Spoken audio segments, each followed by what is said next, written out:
Check, check, check, check, check, check, check, check, check.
Good morning, and let's do this. Hop on that stream for the Cotter and Marshall Show. Watch it each and every morning. Facebook, YouTube, and Twitch.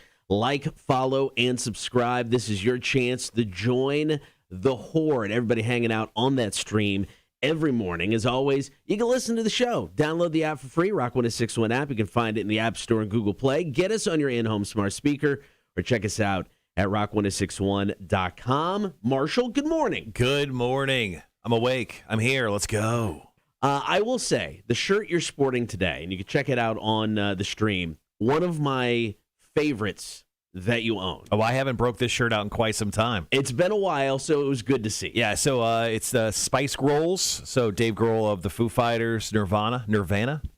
Yeah, the Spice Girls. So it's just Dave Grohl as each member of the Spice Girls. And Yes. my wife bought me the shirt and has been hounding me for weeks. Why don't you wear that shirt on the live stream? Why don't you wear it on the live? I'm like, I'll get to it. Now I don't want to wear it because she was forcing me. Right. But she's been off that train for like 2 weeks. Now it's here. I'm allowing everyone to check out the Spice Girls t-shirt. So last night, I re-upped for YouTube TV the other day because the Olympics are coming up, and I needed a DVR.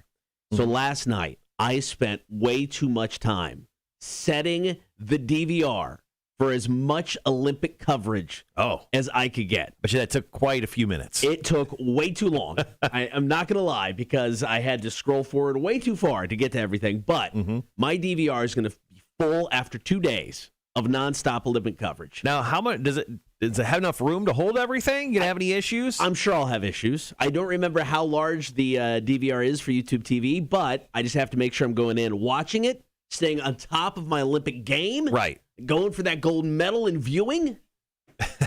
And do they give those out? I give one to me every 4 years. Wow. Just to feel better about myself. That's the only medal you receive, though. Absolute, except for several participation medals. Right. That's the only medal I've ever got. Congratulations. You showed up to work medals you get every day. Yeah. Yeah, I got a few of those. Pats on the back. But no, super excited about the Olympics kicking off tomorrow. So that's going to be a lot of fun. For the next 2 weeks, just don't call me. Just leave me alone. Let me veg out to the Olympics. I try not to ever call you. That is true. Yeah. Yeah, it's been a minute. Yeah. Cotter and Marshall Show today. Coming up on the show, we're going to talk band names that, bands had different names when they first started. Some of these are just horrible. I'm going to get quizzed in the face today. Yeah. I have no idea what it's about. It's Well, yeah, I forgot what it's about. It's something cool. Okay. Let me read it, and I'll surprise you later. Sounds good. Jeffe, the new music Betta Fish, is stopping by, choosing from a brand new song from Fuel. It's called Hard. Or Coheed and Cambria's got a new tune called Shoulders. Dude. Hard Shoulders. Can you combine the songs? Maybe. That tune is so good. Taking your calls, comments, and texts, top of the 7 o'clock hour. What killed the mood for you during sexy time? And then, of course, going to kick off the show about last night. Conor McGregor overcompensating with a brand new boat. He is. Is he? I think so. I mean, he's got the money for it, sure. Right. But is it necessary? Well, no, nothing. Did Jeff Bezos go into space? Was that necessary? No. Exactly. No.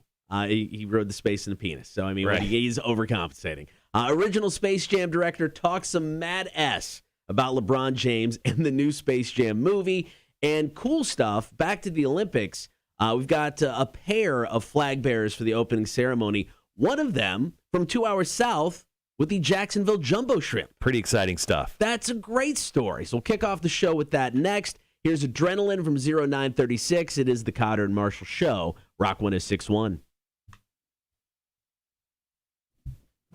All right. Good morning, everyone on the stream. Morning, Wanda, and morning, Gibby. Hope you guys are well. I feel like I'm situated weirdly. Morning, all. All right. So I set up Jeffe nice and early this morning, which is something I usually don't do. So let's just check in on Jeffe. Nice and, well, dark outside, obviously. Oops, hitting the camera. He's way back there. You can kind of see him to the left there. Wanda, I got your message that you sent. It's girthy, so I will definitely get to reading it. I can't wait. I think it'll be entertaining. She just sent a message, said, almost had security called on me last night. Tell you tomorrow. So I'm guessing this is the story. So I look forward to reading it. Oh, yeah, I saw that message come through as well.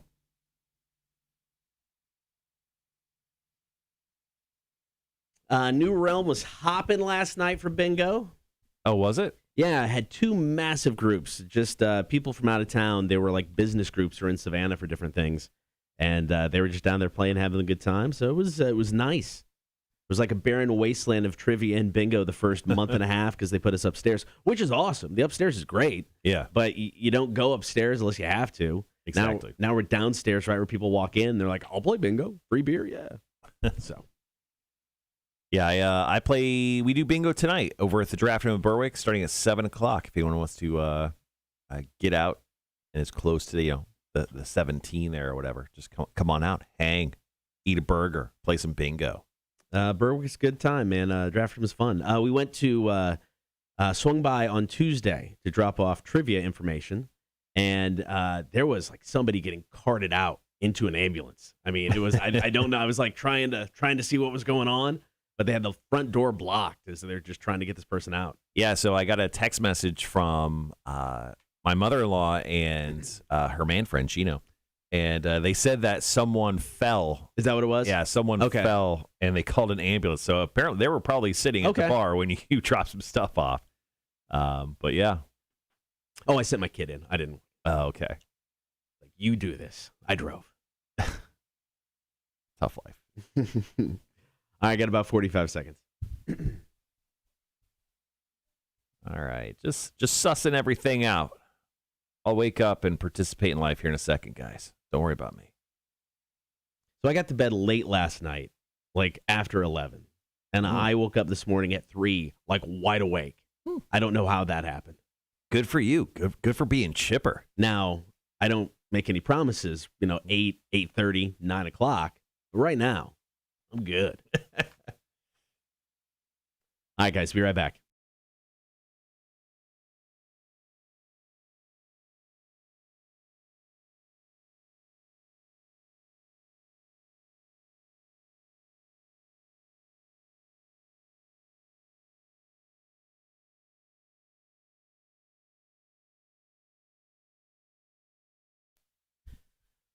Got an awesome story to kick off the show tonight or today with about last night. The Olympic flag bearer. Now, the Olympic opening ceremony is tomorrow. You can watch it live tomorrow morning on NBC. Okay. They got the rebroadcast of it tomorrow night during prime time around 7:30. And for the first time ever, Team USA enters the stadium with 2 flag bearers. Now, the Olympics changed the rules and said they are now allowing a man and a woman to team up for every country to bring the flag in. Yeah. That's cool. So first you got 5-time Olympian with the women's basketball team, Sue Bird. And then you've got Olympic silver medalist and Jacksonville jumbo shrimp, Eddie Alvarez. This is really cool. And he even said, being able to lead my Team USA is an absolute honor. There's a lot of sacrifices I've had to make in my life, in my athletic career. So just absolutely incredibly honored. What a privilege. Now, this is not the first time Eddie has been to the Olympics, because the first time he went to the Summer Games in 2014, where he competed as part of the 5,000-meter 4-man short track speed skating team in Sochi. Now, they won a silver medal. This dude is just a prime example of guaranteed Olympian, just lineage. This man is an absolute beast of an athlete.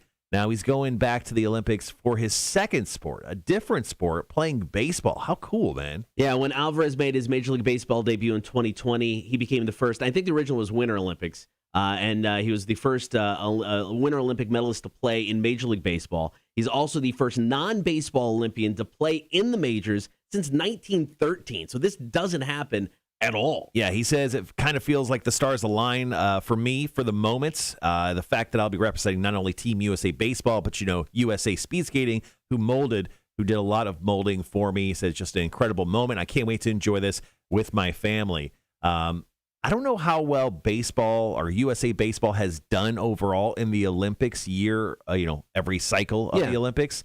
But now he absolutely needs to bring home a gold medal, because our good friend Dave, he works for the marketing department of the Jacksonville Jumbo Shrimp. Trust me, when the Olympics are over, I'm going to try to get Eddie on the show. Oh, we should. Yeah, I'm trying to get Eddie on the show, at least by a phone call or a Zoom or something. Yeah. So we can talk to him about his experience and hopefully bringing home a gold medal. Yeah, I don't know. I mean, baseball in the Olympics has kind of like a weird history. It debuted as an exhibition sport in like 84. It was in the games for a while, and then they yanked it, and it's just now returning this year. Oh, really? Yeah, so it's back for the first time in a long time. Team USA, not always the best track record when it comes to Olympic baseball. Well, I mean, baseball's still going on right now. Plus, I don't know, they're probably not allowing any Major League Baseball player, like our big-time pro players, to be a part of this, are they? You can. I mean, so they changed that, with the Dream Team, because, back in the day, hockey, a while ago, would take like a 2-week break during the Olympics so the NHL players could go play. And they're doing that next year. Oh, are they going to do that again? Yeah. Okay.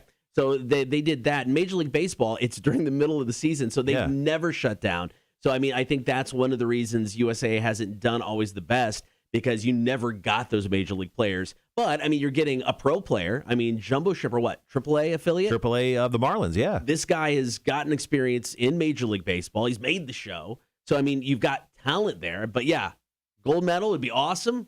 Have him in studio if we could. Bring the medal with you. Yeah, come on, Eddie. Come see us after you get that gold medal. But this is very exciting news for the USA. And tomorrow morning, I know it's going to be very difficult for you to focus on the show, because you're probably going to be watching Olympic coverage on the computer over there. Oh, yeah, I'm not going to pay any attention to the show. Heads up right now, it'll be me glued to the opening ceremonies of the Summer Olympics. All right, coming up next, story number 2. The original director of the original movie Space Jam is not a fan of the reboot whatsoever. No. And I think he kind of went off the deep end, just talking some mad ass about LeBron, about the movie. Yeah, I agree. Was it necessary at all? We got that story. It's coming up next. Cotter and Marshall Show, Rock 106.1. All right, guys, thanks for hanging around on the stream. Morning, Charles.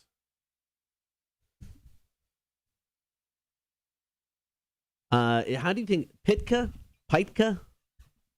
The director's name, Pytka. Oh, I think either one works.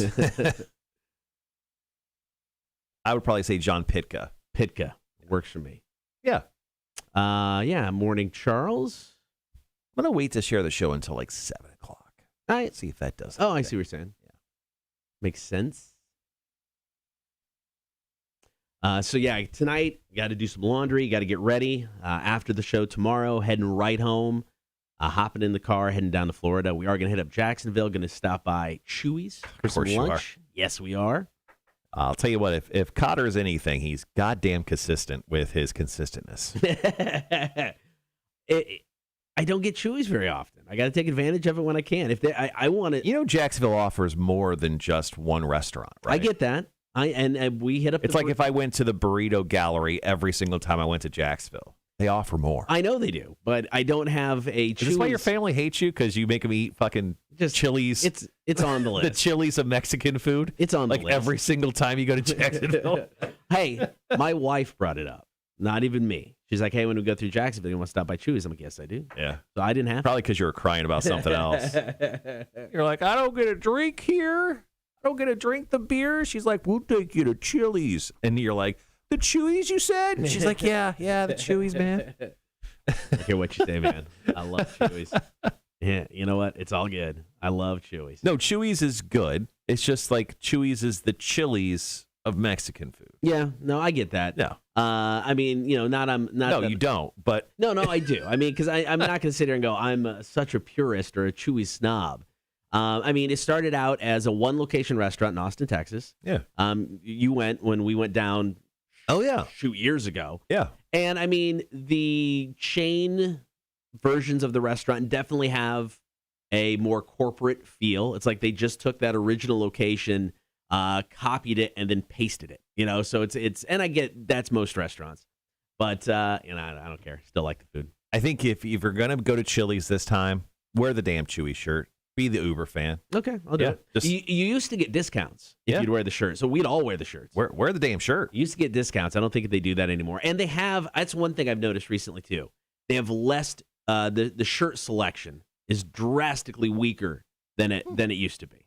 Because I think now that they're a big corporation, because they'd always do like, you know, other people's. They would spoof like the Avengers and they spoof Star Wars.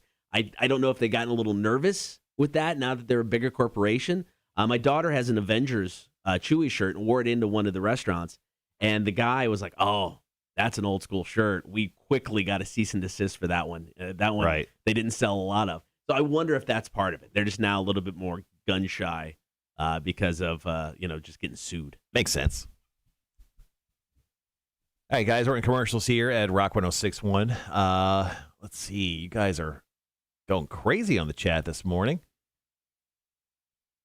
Wanda, we're all crossing your fingers. Wanda and little Bubba, her kid, in the hospital. Hopefully, you guys do get discharged today. Charles, thank you for sharing your mood killer story. I'm not even going to read it yet. I'm just going to throw it in my fancy Word doc. Yeah, I think if you're a parent, I think most parents, I've never had the situation where my kids have walked in or anything like that, but it's definitely always there because we've never... Until this house, we've never had a home to where our bedroom wasn't almost like right next door to one of our kids' rooms. So it's always, you know, the thought of the kid walking in is always there. Perfect.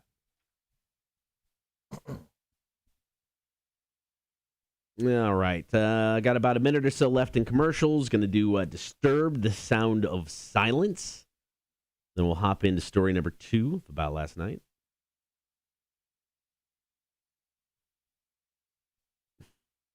It never seems to fail. It's like every hour, you know, we can always see where we are in the hour. It seems like 1 hour will either have all the songs that are 5 minute plus, and then the other hour will have all the songs that are 3 minutes and under. This is a 3 minute and under. Only if you could talk to the gentleman who does that for you. That's you. I know it's me. I'd like to talk to your manager. Actually, I am the manager. You overcode things, though, and then it just becomes a pain in the ass to schedule. I can manually move shit around here, so it's not a big deal. Yeah, so let's get into a little bit of Olympic talk right now. Okay. Once again, I kind of joked earlier on the air about how difficult it's going to be for you to just sit here during the show. Yeah. To pay attention to it and not watch the Olympics. I mean, do you think you'll have the Olympics on in the studio tomorrow? I didn't plan on it. That's what got me started on my DVR rampage. Just so you know, I don't care if you do or not. I mean, as long as you just pay attention enough to not, mess up anything. Yeah, I didn't plan on it, but now that you're bringing it up, maybe I will. No, that's what started me on my DVR rampage last night. Is I went through and DVR'd the opening ceremony, and it's like, oh, I need to set everything else as well. So I didn't plan on it, but maybe. My wife is driving down to Lake Dora, Mount Dora, whatever, tomorrow since I'm going to try to sleep on the way down, but maybe I'll just watch the Olympics on my phone for 4 hours. I'll tell you what, so when it came to, because I did the same kind of trip, like I took off for the weekend, and I took off right after the show, but I think I did it within like the first, 6 weeks of our show. Game changer for me was just bringing my own pillow. Yeah. And then like kind of, and I know you falling asleep anywhere is not an issue, but bringing your own pillow and kind of like leaning up against the door of the car. Yeah. Perfect. Yeah, I got no issue with that. Yeah. So yeah, I may do that because when we get down there, we just kind of want to hang out and do some stuff. So I'd like to get a nap in before vacation kicks in. So when it comes to our call-in today, which our call-in, guys, just so you know, is what killed the mood for you during sexy time, either with your partner or on your own. I've got two funny stories, or one funny story and one quick story. Okay. Yeah, like I said, it's just having kids in general. And now the dog would be a pain in the ass, too. Because the dog likes to be with people. Mm-hmm. So we are trying to take advantage of my kids both working over the past few months. So, we'd have like a little daytime fun. The dog wide awake, so we try to shut the bedroom door. All you hear is on the outside of the door. So, yeah, that's a good time.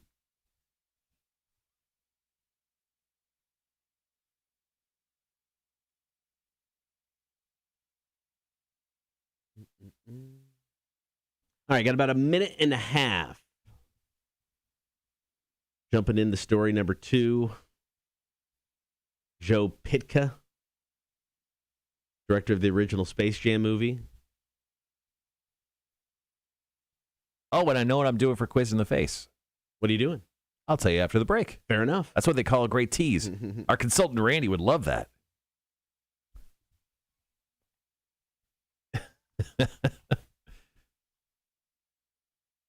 Yeah, yesterday was a fruitful day, so I actually came up with 2 ideas for Quiz in the Face, because I always quiz you on Thursdays. And next Tuesday we're off, so you don't have to obviously do yours. But I have this week and next week already planned out. Look at that. I know. Yesterday was pretty fruitful for when it came to all sorts of stuff. Yeah, I'll tell you about all the videos I got done, all the organization I did on our YouTube channel. Oh, our YouTube channel, much more organized. I got about 30 seconds.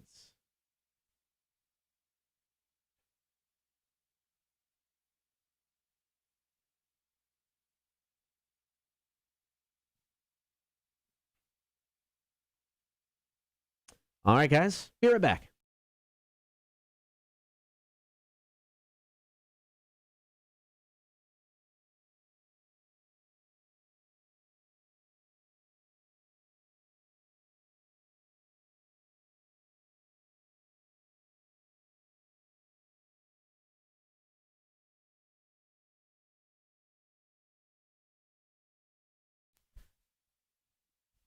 Joe Pytka, movie director, professional smack talker.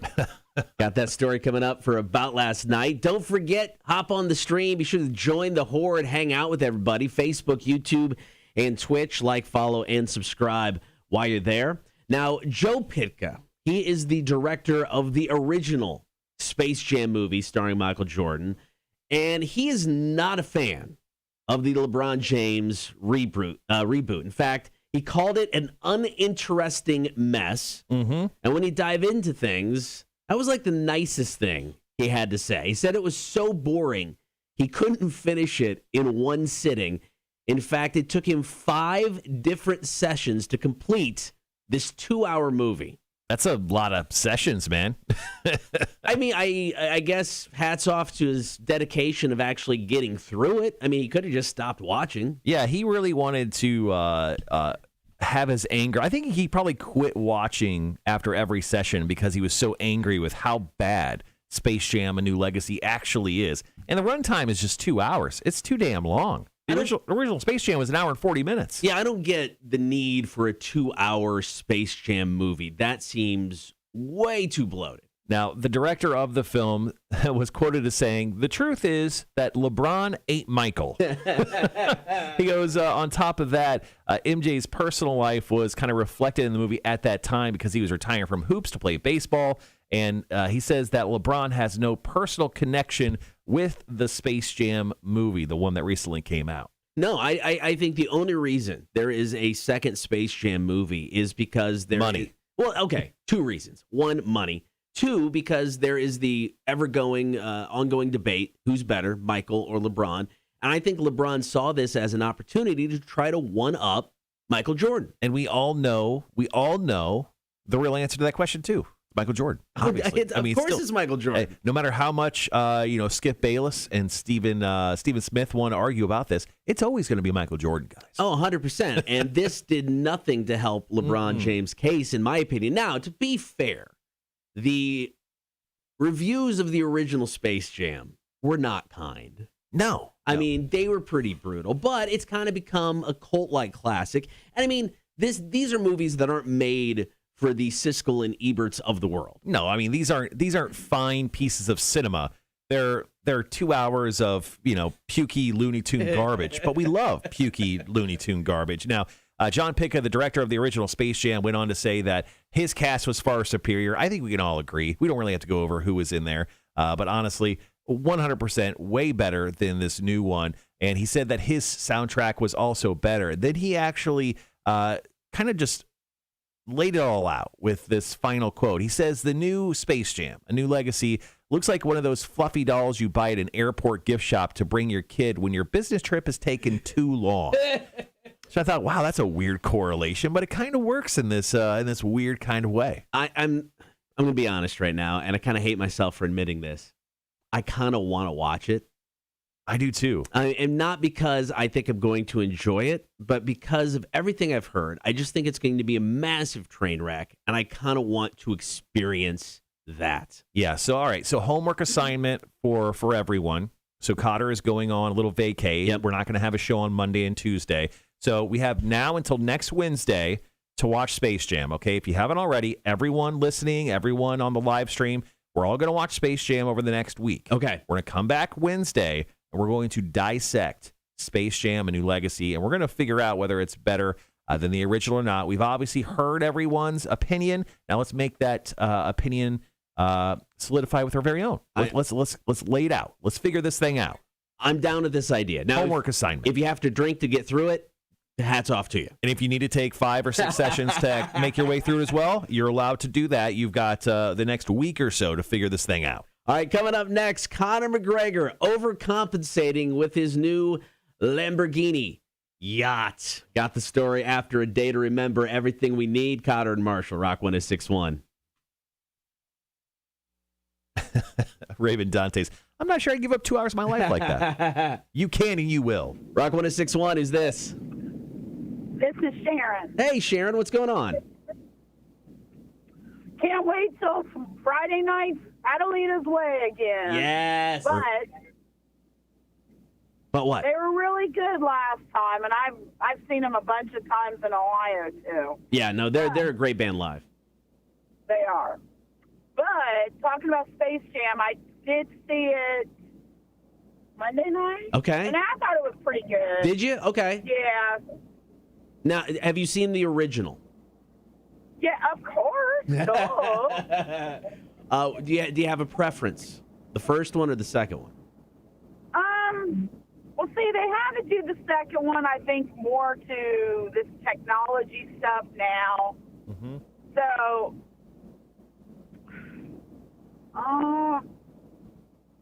the second one was more lighthearted. This sort of got the good and evil. Okay. All right. That's fair. I don't need that in my Looney Tunes life. I don't need it. Right now. Right. All right. Well, here's the deal. We all got the next week to watch it, and then Wednesday we're going to discuss a little further. We got some time to watch it. Rewatch it, Sharon, and then Listen Up Wednesday, and we're going to dissect Space Jam 2 a little bit further. Okay. All right. Well, thanks for calling in. We appreciate it. Thanks, Sharon. Have a good night. All right, bye. I'm very excited about Adelia's Way, too. They have not reached out to me. Really? Yeah, I gotta yell at the promoter guy because I've got today to figure out who our guest is tomorrow. No pressure. None. Yeah. All right, so yesterday I spent a lot of time updating our YouTube channel, kind of like fixing and sorting stuff because it was just a jumbled freaking mess. So if you guys do go to our YouTube channel, please go to our YouTube channel and subscribe. Turn on your notifications when we get new videos. If you were already subscribed and had notifications on yesterday, damn it, you got a lot of notifications because we got up the latest videos for Beer for Breakfast, including our spots with Eric Loy of Silver Bluff Brewing, Kevin Ryan of Service, and also just Cotter and I just BSing about Beer for Breakfast and the beers we surprised each other with these just last week. So you can actually rewatch Beer for Breakfast episodes. We've mostly caught up with Chicks on Dudes, and I actually just got up our first Mount Rushmore. Oh, nice. And then I've also shared our daily shows as well in its own playlist. All right, guys, be right back.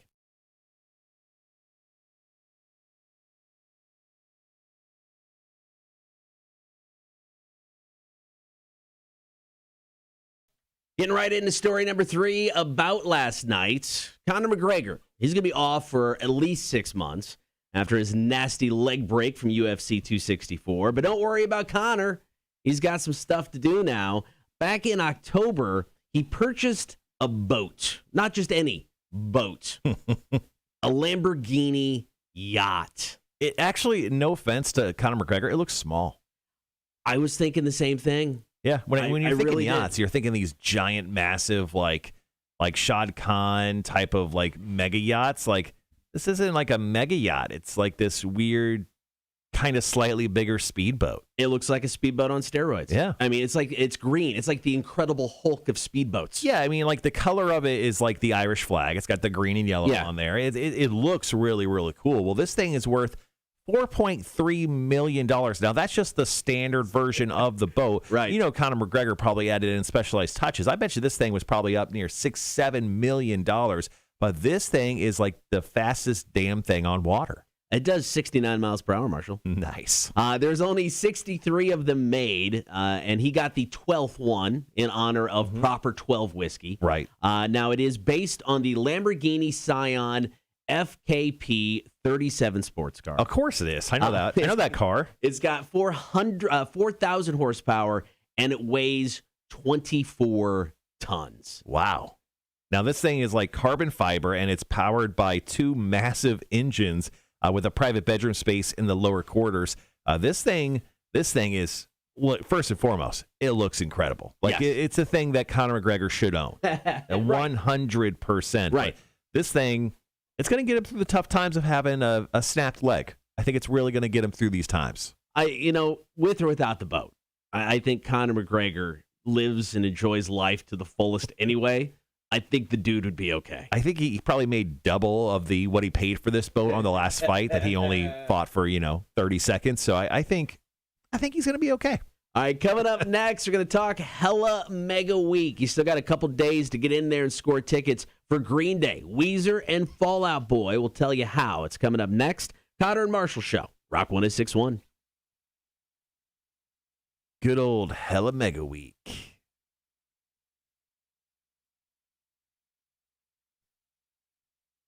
All right, guys, our call-in's going to be coming up here in just a little bit. If you have time, Wanda, if you would like to call in and share your story as opposed to just typing it out, feel free to do so. 1-800-394-1061. Everyone on the chat, if you have a story that you want to share in regards to what killed your mood for you during sexy time, either with your partner or by yourself, please give us a call or share on the chat. Once again, the number 1-800-394-1061. But so yesterday was a big time YouTube day. Made some new playlists, cleaned up some other stuff.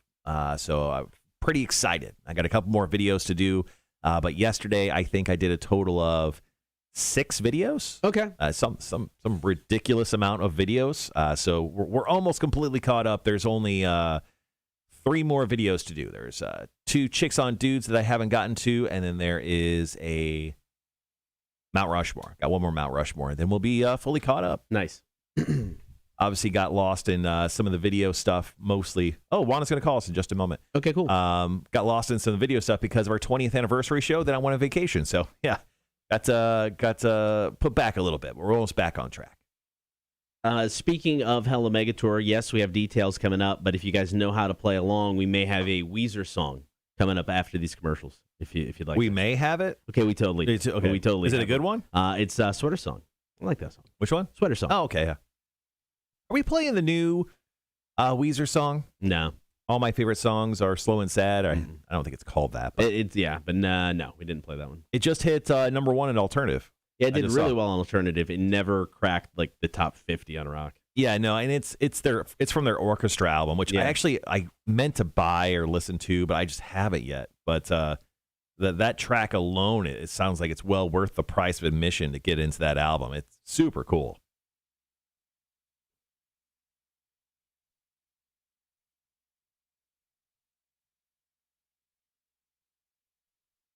Later on the show today, also, on top of all the fun stuff, Half of the New Music Betta Fish is going to be stopping by. Let's actually check in on him right now. Is he in there? Jeffe! He's just in the back sleeping. Jeffe's going to stop by, pick a new song for us. We're going to quiz Cotter in the face. Cotter, actually, I'll reveal what I'm quizzing your face on. So, okay. News story yesterday. That was pretty big news. So Netflix held their annual or quarterly meeting talking about how well they're doing with their investors.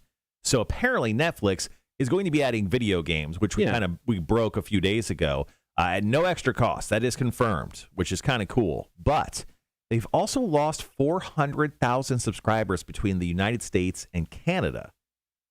But they're not too worried about that because they have grown exponentially in other markets. Okay. So they're actually up subscribers, although they've lost almost 500,000 people in North America. So in honor of that, because I'm a big Netflix guy. Right. And you're subscribed to Netflix, I think, as well. Yep. So all I need you to do today in Quiz in the Face is tell me whether these Netflix originals are higher or lower than 80% according to Rotten Tomatoes. Okay, I like this. 80% is high.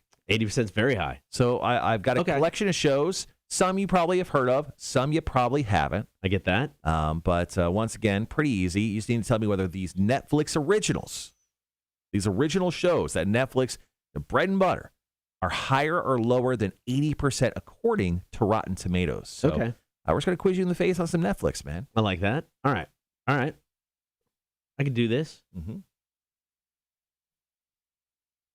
Oh, yes. Gibby mentions, also the snails. Yes. Wayne and Girth, they're in there. Wayne, actually, I think, was up near the top front of the tank when we got in this morning, just cleaning away. Those little snails, nonstop. Love them.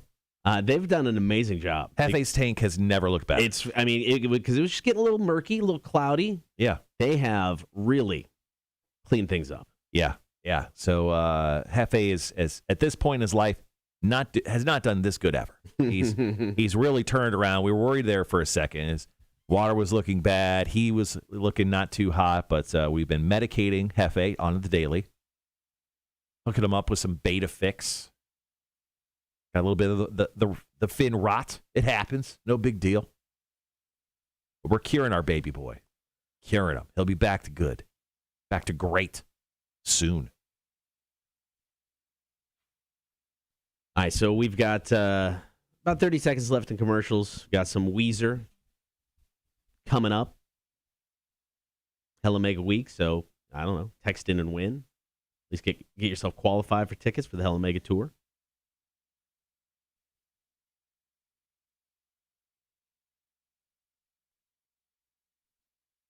So have you seen any of these articles about Dwayne Johnson and Vin Diesel? No, none recently anyway. So Dwayne Johnson right now, he's promoting Jungle Cruise, which is that Disney film. Yeah. They're already talking about making a sequel to it. Of course. They why not? Morning Mamacita. So Dwayne The Rock Johnson, was asked about Vin Diesel and his tough love when it came to the last Fast and the Furious movie. The last one Dwayne Johnson was in was like Fast 8. Okay. And then he went and did that Hobbs and Shaw movie, Spin-off, and that's yeah. the last time he's been in the Fast and the Furious franchise. Now, apparently during Fast 8, Vin Diesel and The Rock had some issues. Apparently, Vin was giving him some tough love to bring out a certain emotion in him during a scene. The Rock did not care for that. Apparently, there was some site tension between the two when it came to filming, on set tension. Sure. Well, in a recent interview, he just said that he laughed and laughed and laughed about the whole tough love thing. He didn't really claim that it was true or not. He goes, I laughed and laughed and laughed. I think everyone had a good laugh at what Vin did, and I'll leave it at that. And I've wished them well. He's essentially confirming that he's not going to do any more Fast and Furious films. He was then later quoted, I wish them well on Fast 9, and I wish them the best of luck on Fast 10 and Fast 11 and the rest of the Fast and Furious movies they do. That will be without me. Wow. Yeah, so Okay. I don't think The Rock took well to Vin Diesel kind of poking The Rock bear. So The Rock has just straight up said, oh, yeah, I'm not showing up in their movies at all. I honestly think The Rock and Vin Diesel have some beef they need to work out. So, I mean, is there potential for more Hobbs and Shaw? I don't know. I don't think so. Is he done with all of them? I think it's over with. Okay. And did you see the picture that The Rock took with Charles Barkley and Shaq? No. All right, Google this photo, and I'll show it off to everyone. So recently a picture came out with The Rock, Charles Barkley, and Shaq. This one? Yes. Okay. So they met up, I think, in The Rock's gym in Miami. And it's the most telling thing ever of just The Rock's size, or He just looks the so girth. small. He does. All right. I've never seen The Rock look that small.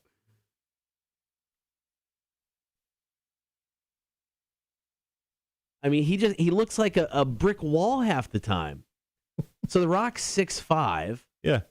So this photo right here is the photo we're talking about. So once again, there's Shaq on the left, Charles Barkley to the Rock right, and The Rock is in the middle. Look how tiny The Rock is compared to those beefy. I know it's not the greatest photo there because it's coming off my phone, but coming off those two beefy former NBA players. Okay, so I just Looks like a Googled midget. The Rock, according to Google, is 6'5". According to Google, Barkley is 6'6".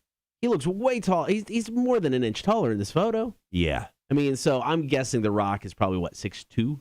Well, I mean, Shaq is 7'1", Yeah. right? But, I mean, WWE always lies about height and weights. So, I mean, I don't know whether 6'5" is legit, if that was his, his work, his work height for WWE, and it just kind of stuck. Because, I mean, Barkley looks a good 3 inches taller than him there. Easily. Yeah, so Shaq's 7'1". They say The Rock is 6'5". He ain't. No, I don't buy that. But yeah, he looks. That's weird. Yeah, significant, like easily 3 inches shorter than Charles Barkley. It's like easily. It's like they took Rock in Photoshop and just like, wee, gonna make him smaller. Wee little guy. Charles says Dwayne Johnson nowhere near 6'5" is what he says. Yeah, I agree. I don't see how that's not possible at all. Gibby says, well, you normally see him standing next to Kevin Hart, so He's 8 foot tall. everyone looks gigantic next to Kevin Hart. Too freaking funny, man. Yeah, sorry, I that was popped up during I don't know, some piece of the internet. Yeah, that's kind of funny. All right, got 20 seconds, guys, going back on the air, chatting up the Hella Mega Tour. All right, be right back.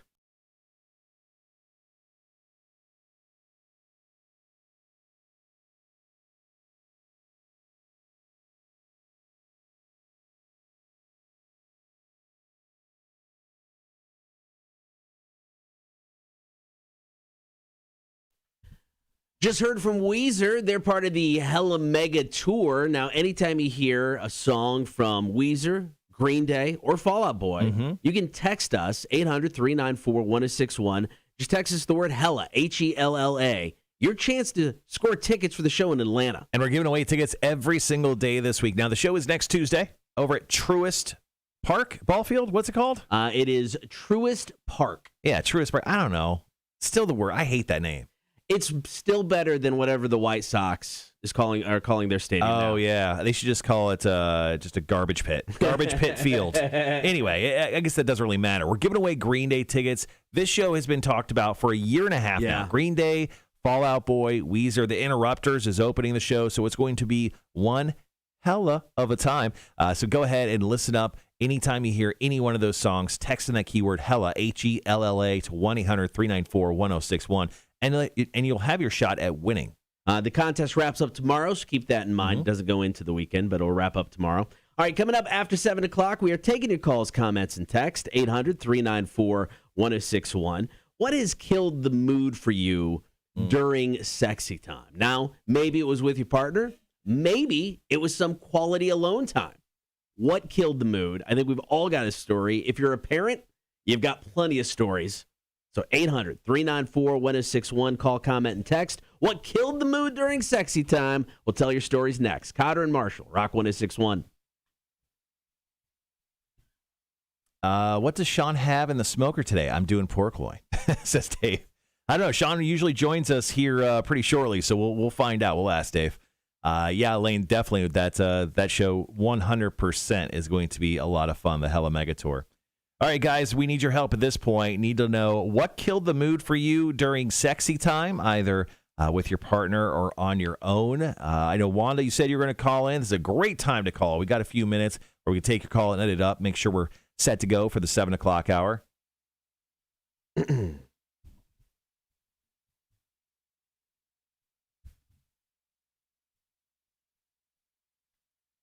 And, of course, any of you, if you have any stories you guys want to share via phone instead of just chatting it in or typing it in, into the chat, feel free to do so. 1-800-394-1061.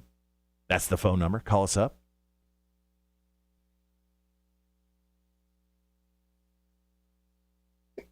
Excuse me.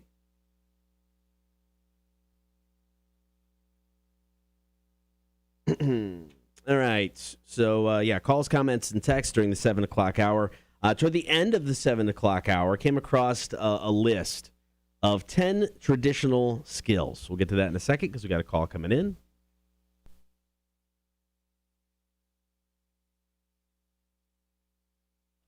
Rock 1061, who's this? Hey, it's Wanda. Hey, Wanda, what's going on? Trying to get his O2 fixed. It's being a pain in the ass, but let me see if I can get the story in before the nurse comes back in. Okay. So my mom walked in on me and my boyfriend at the time while we were doing our thing. Sure. And she walked all the way up to the bed, and he was on top of me and laid down, and we had to act like we were asleep with him on top of me. She was so close I could feel her breathe. That's so weird. Oh, how weird. How old were you? 20? Okay. 19, 20? Get out of the room, Mom. Pretty much. We were like, God, don't move. And she eventually left. I'm like, man, what the hell? Did she know what you were doing and was laying down, or was she just being friendly? I mean, it had to be pretty obvious. Right. I mean, I know it was dark, but... Oh, no, she knew exactly what was going on. Yeah, she knew. So she turned around and went back to her room. I'm like, look, I'm totally embarrassed. But, yeah, that's my crazy story. Haven't had any... Well, Bree almost walked in on me and Tony once, but that's been it. No, I think your mom walking in and laying down next to you. Yeah. I don't know if I'd have sex for the next few years. I think I'm out. You just emotionally scarred Cotter. He'll have PTSD for the rest of his life now. Wanda, thanks for the call. We appreciate it. Thank you, Wanda. Hope everything goes well today. Thanks. Bye, guys. All right, see ya. That's weird. So that actually reminds me of a time where I was getting it on with my girlfriend at the time, and her mother. So her room was like off of like a living room area, but it wasn't like heavily used. Right. But we were in the bedroom, and her mom literally walked in on us. And it's a story I totally even forgot about until Wanda just brought that up. Nothing crazy like that, but we were in the midst of situations. Sure. So that's kind of PTSD for me. So, oh, Jesus, I remember that as well. Sean, now that you're on the chat, Dave Dave is your meat smoking brother, which is a weird thing to say out loud. He just actually asked, "What are you smoking today? Are you smoking any meat, Sean? Please let Dave know. You guys are best friends. You just don't know yet." Elaine, good call. Vicks would be running out of lotion. It is Thursday. I wonder if Vic will call us up today. It seems like Vic is more and more checking himself out of work emotionally. Yes. So he's been calling us a lot more. He's his full-time job, I think, preferably would just be calling into us 2 or 3 times a day. I think he honestly believes that he can talk himself into a job here. Because, I mean, every time he talks about leaving his job, he's like, I'm going to come work for you guys. He's not. He's not going to come work for us. Why would you say that, man? Of course he is. Okay, what does Vic do? You got to hire one person. Vic comes in. What do you have him do? Personal assistant to Jake Thompson. I'm done. Okay. The only thing he could do is personally help Jake Thompson. He can't talk to anyone else. He can only talk to Jake Thompson specifically, and that's it. Okay, I'm actually good with this. Okay, yeah, thank you. In. Oh, Yep. you think I just didn't have something for this? I was impressed. Yeah. I mean, no, I didn't.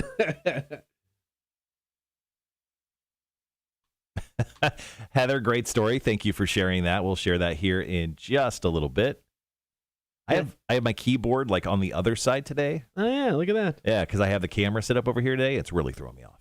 I'm gonna go get coffee. I completely forgot about that. Yeah, Be right take back. care of yourself, man. Not in that way. I mean, it is Thursday. No, you don't have enough time. Sean, thanks, man. Yeah, this is a fun shirt. My wife got it for me. She's been yelling at me to wear this shirt on the live stream, and I've refused because she's been telling me to. So, as any man would. Don't tell me what to do. I'm a grown-ass man. So, I finally threw it on, man. I like this shirt a lot.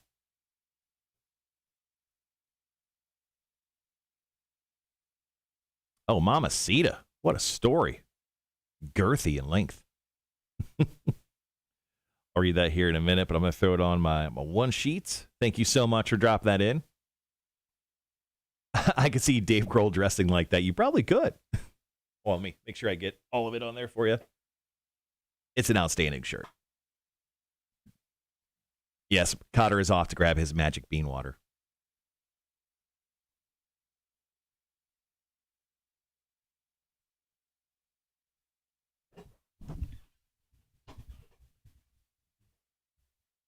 All right. Thank you guys so much for the stories already, including Charles, Heather, Sean. I grabbed one from the Facebook, Cotter. I have Michael's. Oh, when did he put that up? I don't know when he put it up, but I got it a while ago. I've got Melissa from the Facebook. It's it's a short one, but.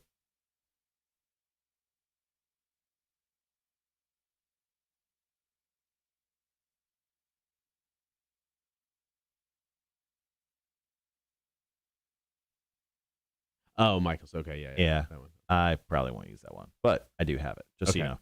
Yeah, I got Melissa's from the Facebook page, and that was really about it.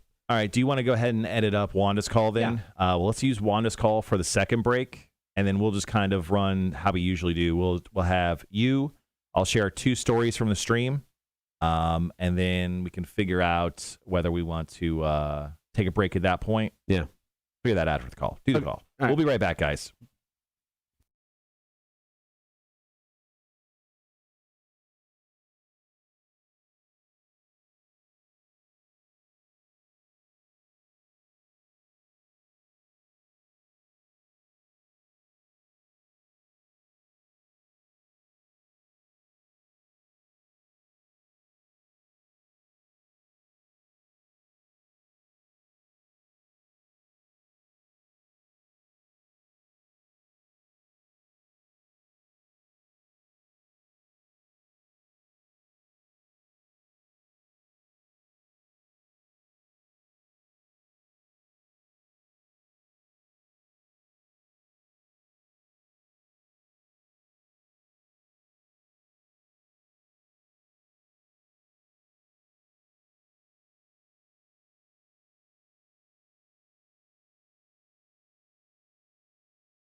All right, that is edited.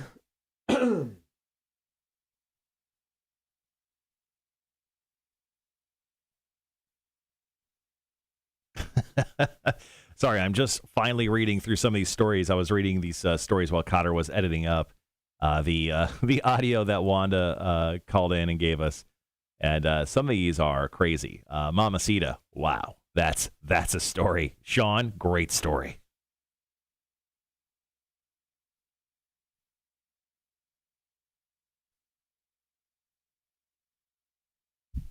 All right, we got about 4.5 minutes before we jump in here. Gibby, great story, very relatable.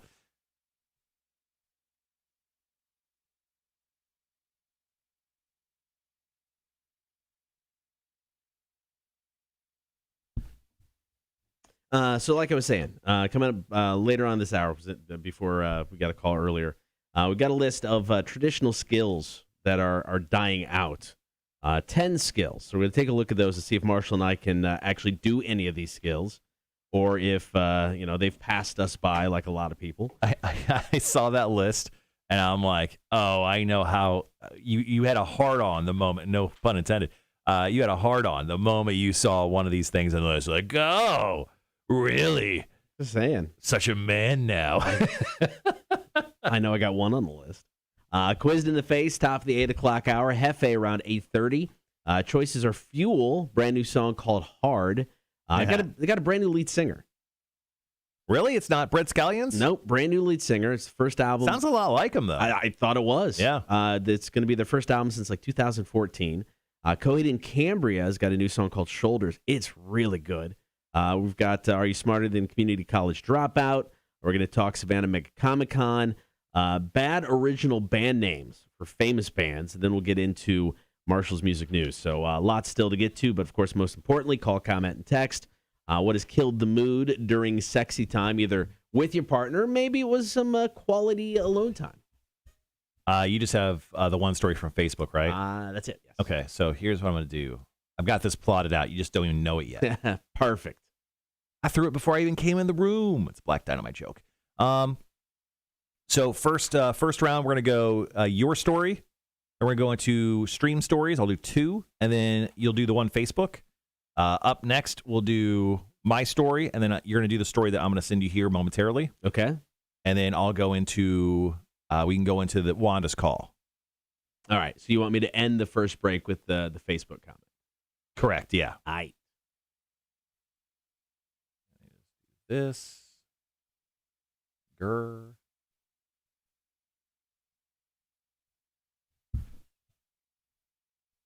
Yeah, so first break will be you, then we'll do a couple stream stories from me, and then you'll end it on the Facebook story. Okay. Solicit calls to that point, and then when we come back, we'll do my stories. You'll do the stream story I just sent you, and then we'll wrap it up at that point with Wanda's call. Mm-hmm. Hopefully we have a text or another phone call, and then we could do a third break with that. And then I have a couple stories from the stream that I can also add in third break. So right. We'll have hopefully more than enough content as long as we get kind of just one more girthier, no pun intended, piece. I got about a minute and a half.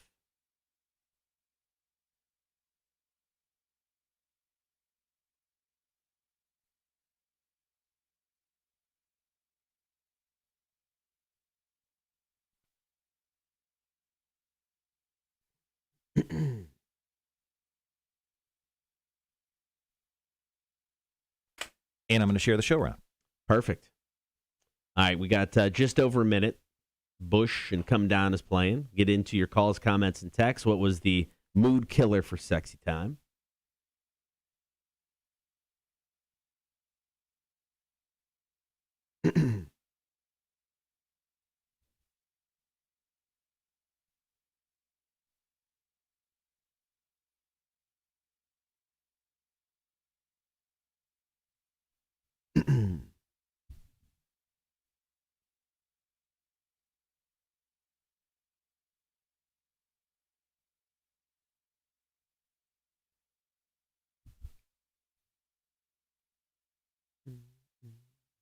Try to squeeze one more in. Come on, post. Got about 20 seconds. Do it. Mm-hmm. All right, guys, be right back.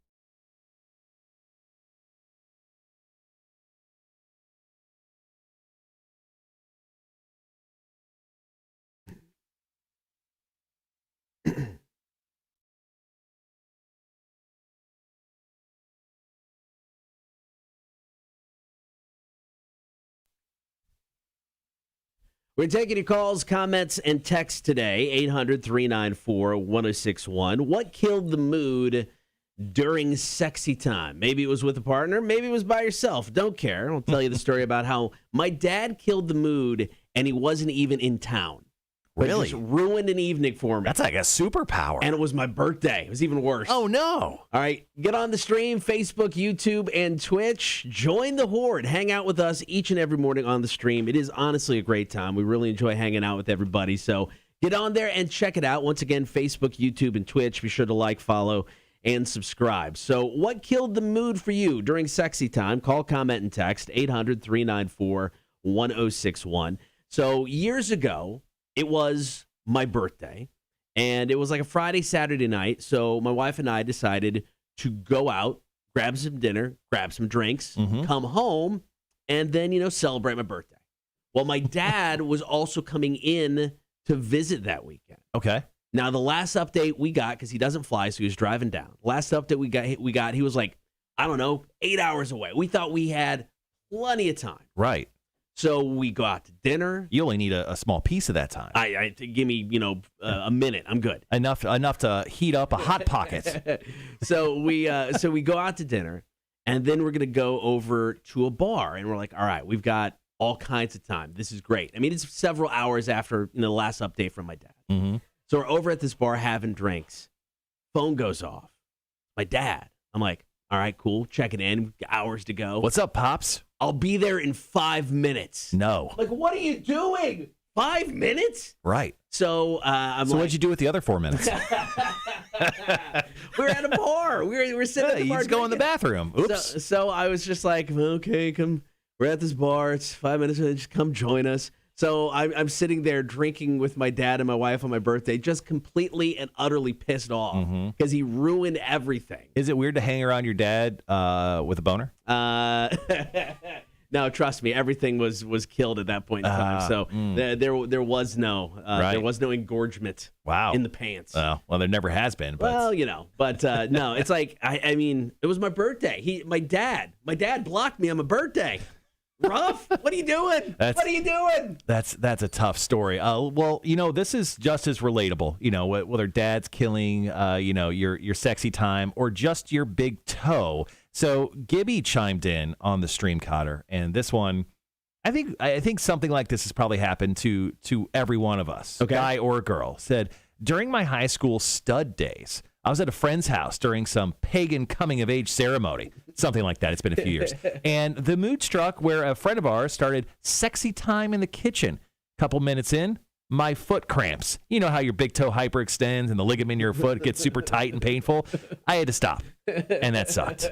I mean, I'm just saying, like, sometimes you get into certain positions. Yes. You have to contort your body depending on the situation, whether you're in the bedroom or whether you're in a very tight airplane bathroom. Who hasn't done that, right? Mile High Club. I'm just saying, sometimes crampage can absolutely kill the mood. Oh, it's horrible. Depending on the partner, depending on the situation. There could be people around where if, you have a stoppage like that, it could just absolutely end the session, if you know what I mean. Oh, no. I mean, you're trying to be a trooper and power through, and then you get to the point where, the pain overtakes the enjoyment, and you can't do it anymore. I get it. Now, this next story, Cotter, this is exactly why I don't own cats, mostly because they're evil. But Sean chimed in with a story that I think maybe could have possibly happened to you as well. So he says, okay, so sexy time mood killer.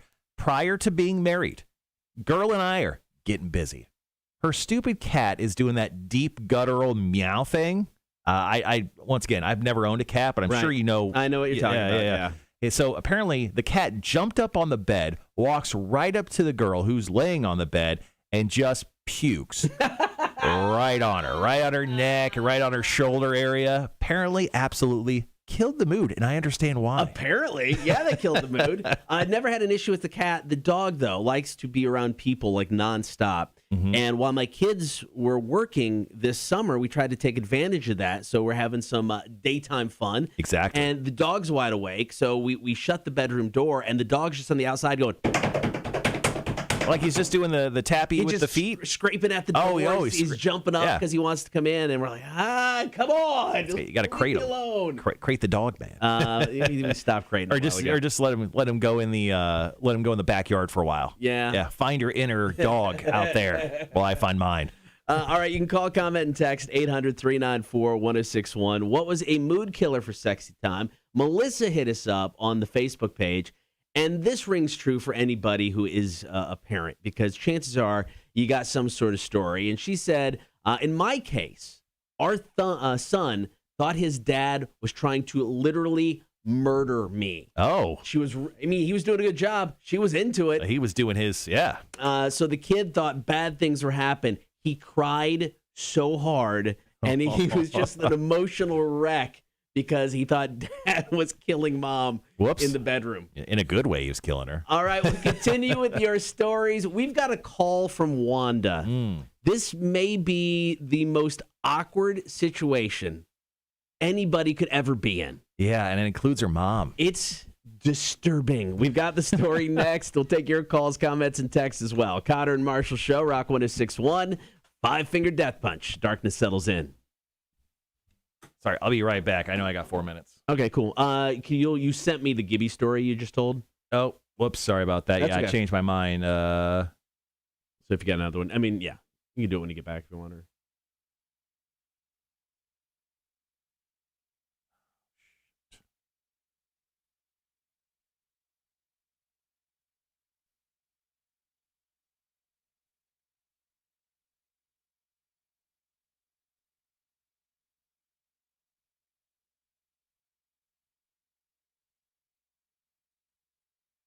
There, do that one. All right, cool. Thank you. All right, so we'll continue with your stories up next after this tune.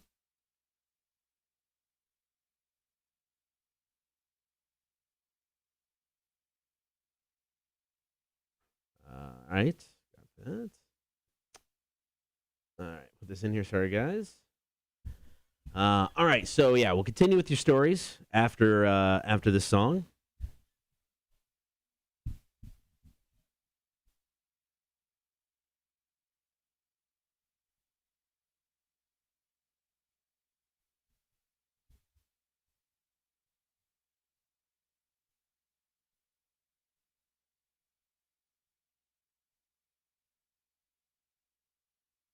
I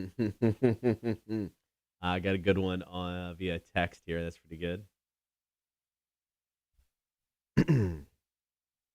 All right, got about 3 more minutes left. Let's see. Still to come, we got the traditional skills like we talked about, quizzed in the face, Jeffe, trivia. So full show here on your Thursday. Trying to get everything done before I'm out of here. Going to Mount Dora, Florida. So it's about an hour northwest-ish of Orlando. This is one of those vacations to where we're not running around busy. We went to Universal a couple weeks back, and it's just like you get done, you're just as tired, if not more tired, than you were when you got there. This one is we're hanging out Friday night. We big game family, so we're going to play games Friday, have the Olympic opening ceremonies on. Saturday is all about just hanging out, playing games. And then Sunday, I think we're going to do some kayaking or jet skiing. But this is a take it easy, rest and relaxation vacation. So very ready, very, very ready for that. We did get a text as well, so we have that.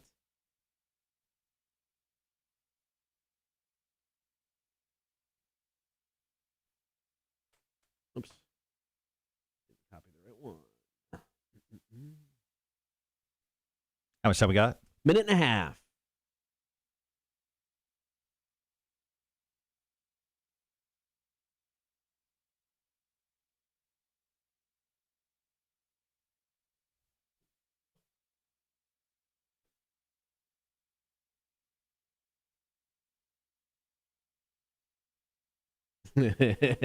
All right, Sandy's is good. Mamacita, great story. All right, I'll get to that one as well. So you're going to tell yours. Yeah, so this one, I'll tell mine. Tell the Facebook Sandy story, Yep. and then let's play the Wanda call. Sounds good.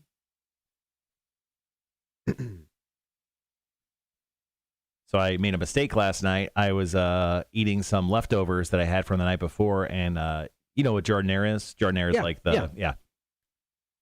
So I made an adjustment to the jardinera. I put a jalapeno in there. Okay. And it is hitting me right now. Oh, I get that. It's hitting me. Sorry about that. Speaking of, I'm officially out of green chilies. Have not been able to find them yet. Now, I haven't gone over to the Kroger across the street, but I have not been able to find them yet. And I don't know. I don't know how I feel about this. Not good.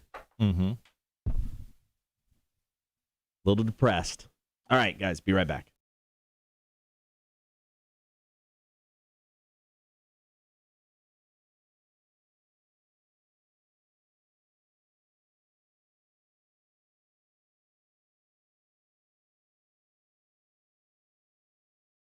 Taking your calls, comments, and texts this morning. What was a mood killer during sexy time? Maybe it was with a partner. Maybe it was by yourself. What killed the mood? 800-394-1061. All right, man. So sometimes these stories are, and most of the time, these stories are with someone else. But this story for me, I was by myself. I don't know if I need to hear or want to hear this. But so I got a little drunk. My wife was out of town. I got a little drunk, and I was taking care of business, and then there was someone at the door. My dog started barking. What time? 9:30 at night. Yeah. Okay. Dog started barking. I'm like, who is at my house at 9:30? I was like, what the heck is going on? And I was like, it rang once, and I'm like, just go away. Once again, I was having some fun. Yeah, I get it. Knocking on the door. I'm like, my house must be on fire. So I had to wrap it up, and when I opened the door, I kept my body, I get it. on the other side of the door because there was still a situation up front. I ordered a pizza. So it turns out I got a little drunk, and then I got a little hungry, and then I got a little horny. And then I totally forgot I ordered a pizza. So there's this pizza guy, and he's like, what's going on? You ordered a pizza. And I'm like, I did. I did order a pizza. And that was a very awkward situation because of, many reasons. We'll just stop the story there. But the pizza guy was changed forever. Because I think he knew. I think he knew exactly what was going on. Oh, I mean, if you got the bottom half of your body, strategically placed behind the door. No shirt on, just leaning over like I'm a sexy playmate, right? Outside, giving him that quarter view, hey, what's going on? You ordered a pizza.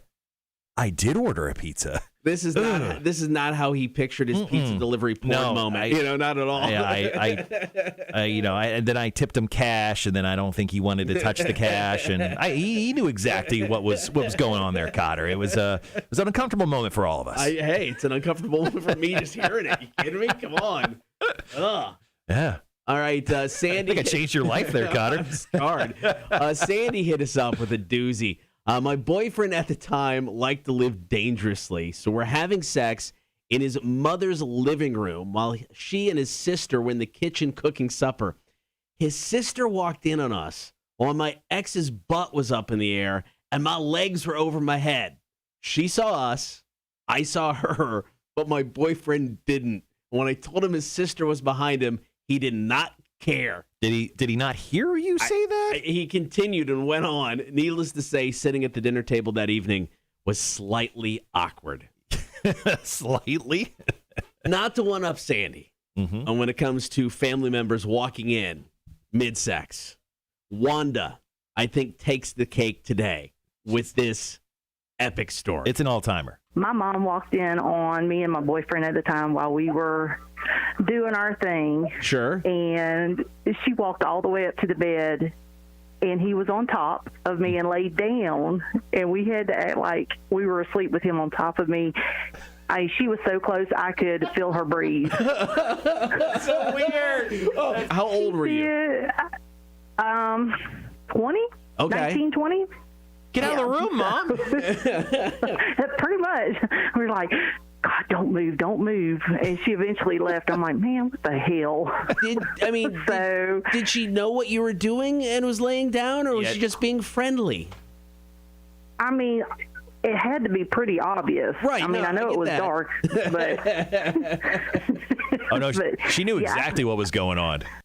That story. All right, so a couple observations I didn't even have in the moment. First and foremost, Wanda played possum. So I didn't even realize that until right now. So in that exact moment, Wanda went, you know what? I'm going to play dead and see if this works. Also, just saying, do you think Mom wanted to join in? If Wanda would have started the story with my stepmom, and then I would have been like, you're really close to a Pornhub moment right there. Yeah, big time. But I was thinking Mom possibly wanted to join in there. No. It would have been an awkward moment. It was an awkward moment no matter what. Once again, an all-timer. Oh, great story, Wanda. All right, we'll still continue to take your calls, comments, and texts. 800-394-1061. What killed the mood for you during sexy time? Let us know. It is the Cotter and Marshall Show, Rock 1061. I've got 5 more stories I could tell right here. Okay, yeah. The stories have been ridiculously good. Yeah, today. I've got another one somebody texted in. So, do you want to you want me to shoot you a couple of these? Yeah, shoot me another one or whatever. I'm going to get rid of that. I'm going to grab my coffee. I'll be right back. Oh, yeah.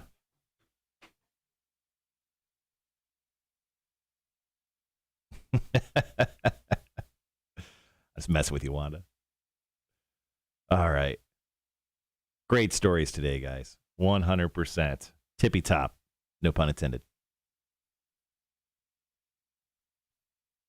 All right.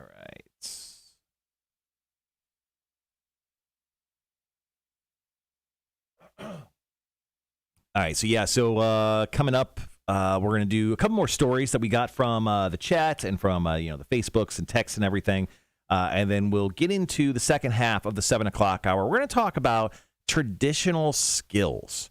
The stuff that we should all know that maybe we don't really practice that much anymore. So we'll get into that and whether we can do them coming up here at the bottom of the 7 o'clock hour. In the 8 o'clock hour, we're going to quiz Cotter in the face. I got some Netflix shows that I need him to tell me how well they are doing on Rotten Tomatoes. I'll explain why we're doing that in the 8 o'clock hour as well. We'll play some trivia for some Living Colour and Hoobstank tickets.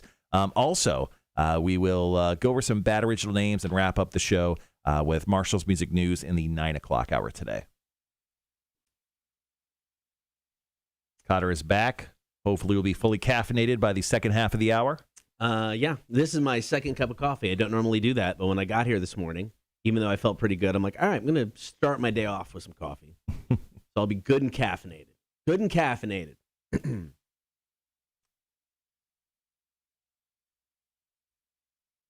We didn't even use a story now that I thought about it. This story for this segment. Yeah, I brought it up even and then just forgot. It's fine. No, it's actually better you didn't. There's no reason to. With what we had, there was no reason. Need to, yeah.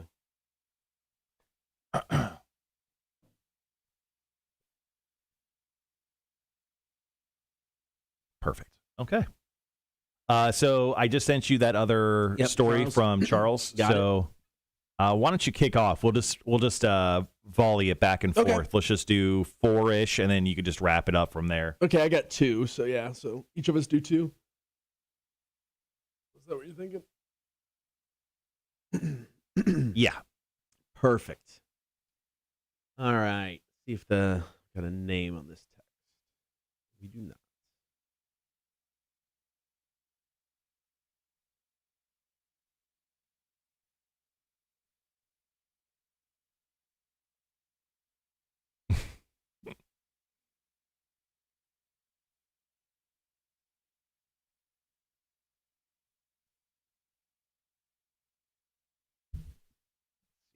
Boom, boom, boom. Cool. Got some good stuff on the text there. Yeah, it's pretty good. Another animal story. What? Animal story? Well, yeah, it's a lady and her dog. No, I'm just kidding. Totally killed the mood. Oh, okay. Gotcha. Yeah, I've got a couple stories here that I'll use from Andrew. Andrew, great story. Awesome story, actually. And then Wanda dropped in another story that I like a lot, too. So we'll actually jump into that as well. Cool.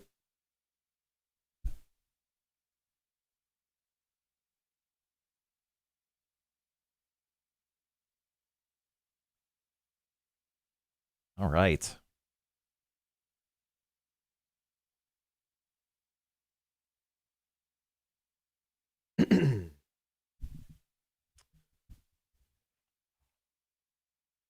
So I always get offered digital downloads for different movies and stuff. Yeah. Let me just take a quick poll. Would anyone would like to win The Conjuring, The Devil Made Me Do It digital download? Should I get those?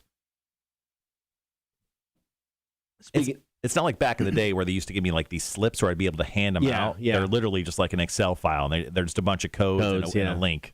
Speaking of, did you get the email I sent about the STP? I did. I didn't read it. Okay. But I did get it. Tiny Music, just a chance to give away. Cool. Is it the digital downloads? It's just the regular album? Yeah. Let me see. I scanned through it real quick and went, yeah, I'll send it to Marshall.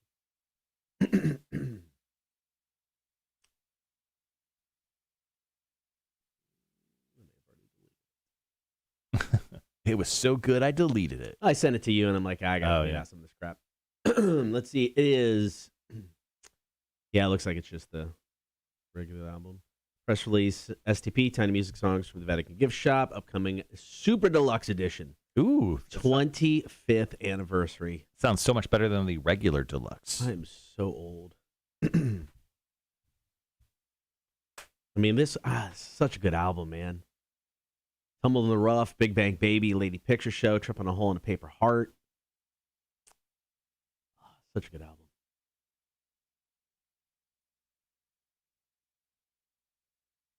All right, we got under 3 minutes.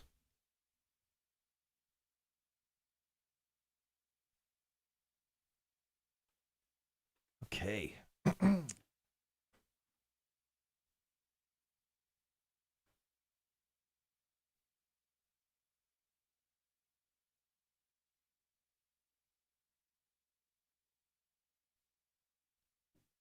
Morning, Greg. How are you? Actually, Gibby, the Conjuring movie, Conjuring 3, The Devil Made Me Do It, actually was pretty good. I did watch the movie. It first released on HBO Max and movie theaters, and it's now just coming out digitally. But I don't know. Let me know if anyone wants to win a free copy. If I get a few people saying, "Oh yeah, I like to win that," then maybe I'll get them. I don't know. We'll see if it's worth my time.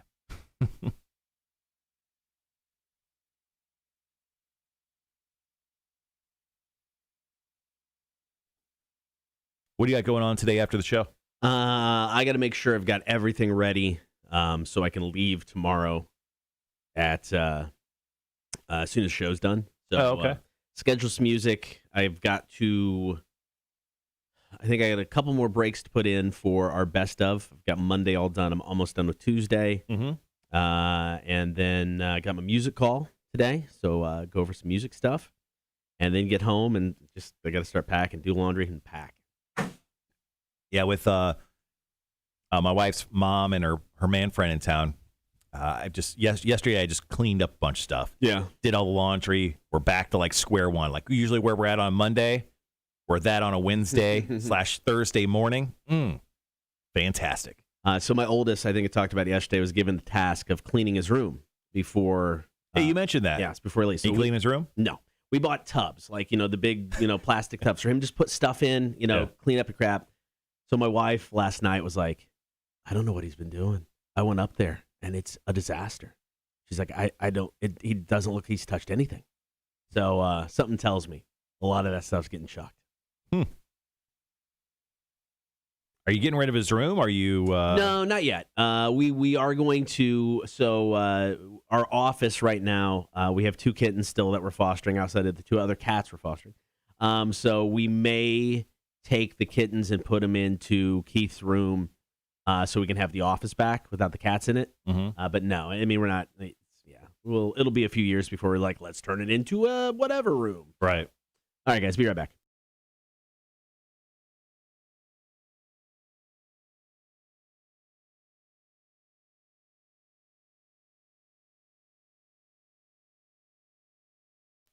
We are continuing with your calls, comments, and text. 800-394-1061. What killed the mood for you during sexy time. We did get a text. She said, we had a female dog that was in love with my husband. She loved me, but she was in love with him. Every time he kissed me, we could tell she was jealous. But whenever we had sex, we had to shut the door, and she would sit there and howl like crazy. Most people have to sneak around from their kids when it came to having sex. For us, had to sneak around the dog. Maybe the dog was just cheering him on because she was such a fan of him. Get it done. Yeah. Do it. You could do it, Mark. You could do it. Oh, nice move. Yeah. Oh, I like doggy style as well. All right. So I got a story over here from the stream. Andrew chimed in. This one is like our worst fear come true. Oh. This is taking the risk. This is like being an X Games skateboarder and going for that 800, right, Tony Hawk type of move, yeah, and then failing. So Andrew says, I was in high school and I was dating this girl, and her sister was in Girl Scouts, and she was selling cookies at the local grocery store. So me, my girlfriend, her sister, her brother, and her father, we all went up to go set up the cookie stand, and while her father, brother, and sister were inside the store, we decided to have sex in the back of her father's truck. He was bound for failure, right? Yeah. Like, what is he thinking? What are they thinking? Well, he said she was on top, and I told her to keep looking out the window for her father, because obviously when you're having, sexy time, you're just constantly roaming the perimeter to make sure no one's coming up on you. Well, the thing was, her father was right outside. So the door flew open. He said, I've never seen a door open so fast and a man so angry in my life. He goes, I thought this guy was going to kill me when he opened it. A very, very, it's just a terrible situation. A terrible situation for Andrew, but he set himself up for failure. Now, in my opinion, as soon as he said, keep your eye out for your dad, that's the mood killer right there. I'm really not in the mood right now as my head's on a swivel looking for dad. Yeah, that's the thing. He set himself up for failure. I just feel so bad for him in that situation, but yeah, not a good move. All right, Big, Bald, and Sexy hit us up. Besides the kids beating on the door hundreds of times, we were hundreds of times. Hundreds. I'm jealous. Congratulations. God, good on for the sex you. there. Dang. While we were enjoying each other, this one incident stands out. We didn't realize one of the cats was in our room, and we were really focused on each other. The cat snuck on the bed.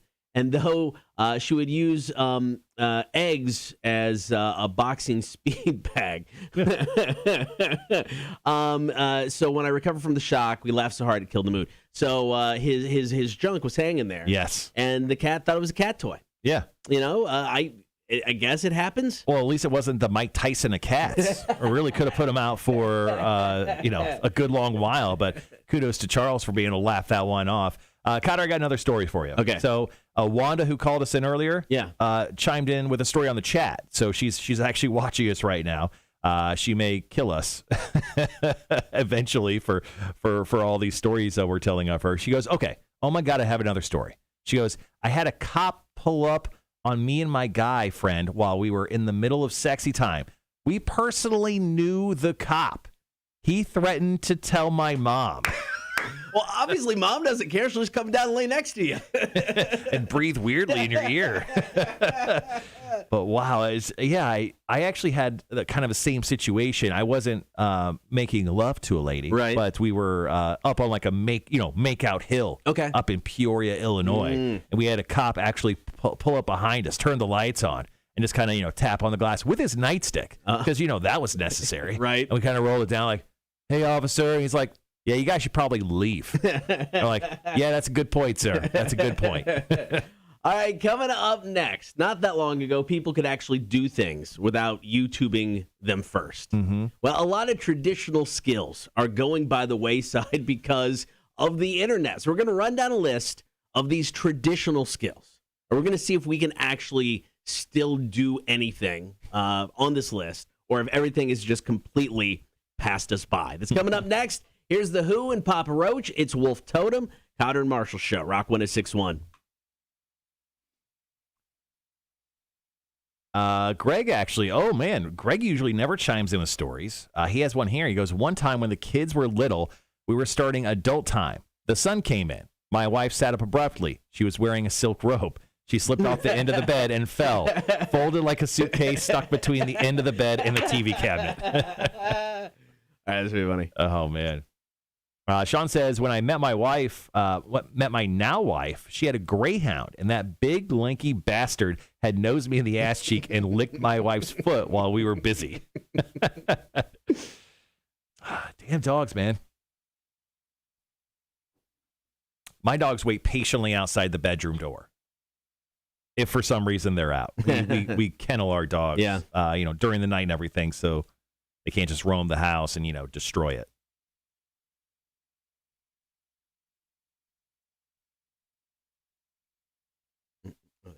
Perfect. All right, guys. Like Cotter said, coming up next, we're going to talk about traditional skills. Did you just want to go over? How do you want to do that? You just want to go over the first 10 to. Yeah, I mean, because this we can kind of do the whole list kind of thing and have some fun with it. Cool. So let's do let's do 1 to 5, and then we'll chat about whether we could both do it on each one, and then do the second half. Yeah, that's good. All right, guys, so we're going to wrap up the hour talking about some traditional skills. At the 8 o'clock hour, we're going to quiz Cotter in the face with some Netflix knowledge. So there was a story that came out about Netflix. They're sort of not doing great, at least in North America and Canada. They've lost almost 500,000 subscribers. Well, we're going to quiz Cotter in regards to that about the original content they put out, and whether it's 80% or higher on Rotten Tomatoes. So do you think them losing that many in North America, is it just people are like, I've got too many choices, I'm going to get rid of Netflix for a bit and check out Paramount Plus? Yeah, I think that kind of leads into it, and also they saw this subscriber loss over the last year, and I think the pandemic kind of held into it when people are like, okay, I shouldn't be frivolously spending $15 a month when I'm not watching Netflix. Right. I mean, the people they probably lost were people who haven't touched their Netflix account in forever, and they're like, oh, wait a minute, I actually never watched this.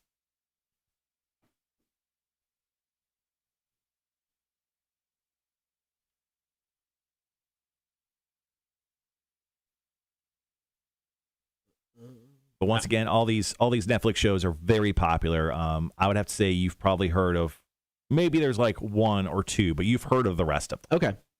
We got about minute 15. We'll hit this list of traditional skills. Mm-hmm. There's only one of them that I had not really heard of.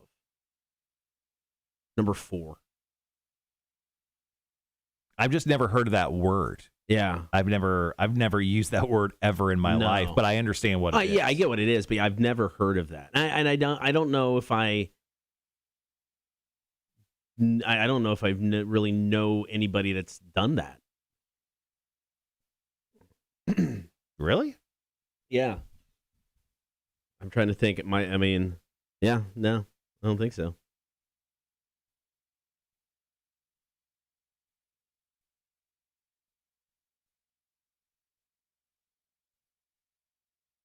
Yeah, Gibby. I mean, honestly, when it comes to Netflix, the only thing for me that they don't really have is The Office, which kind of sucks. Yeah. I'm subscribing to Peacock mostly because I've forgotten to unsubscribe from Peacock, but I have been watching The Office from it. Yeah. We'll be right back.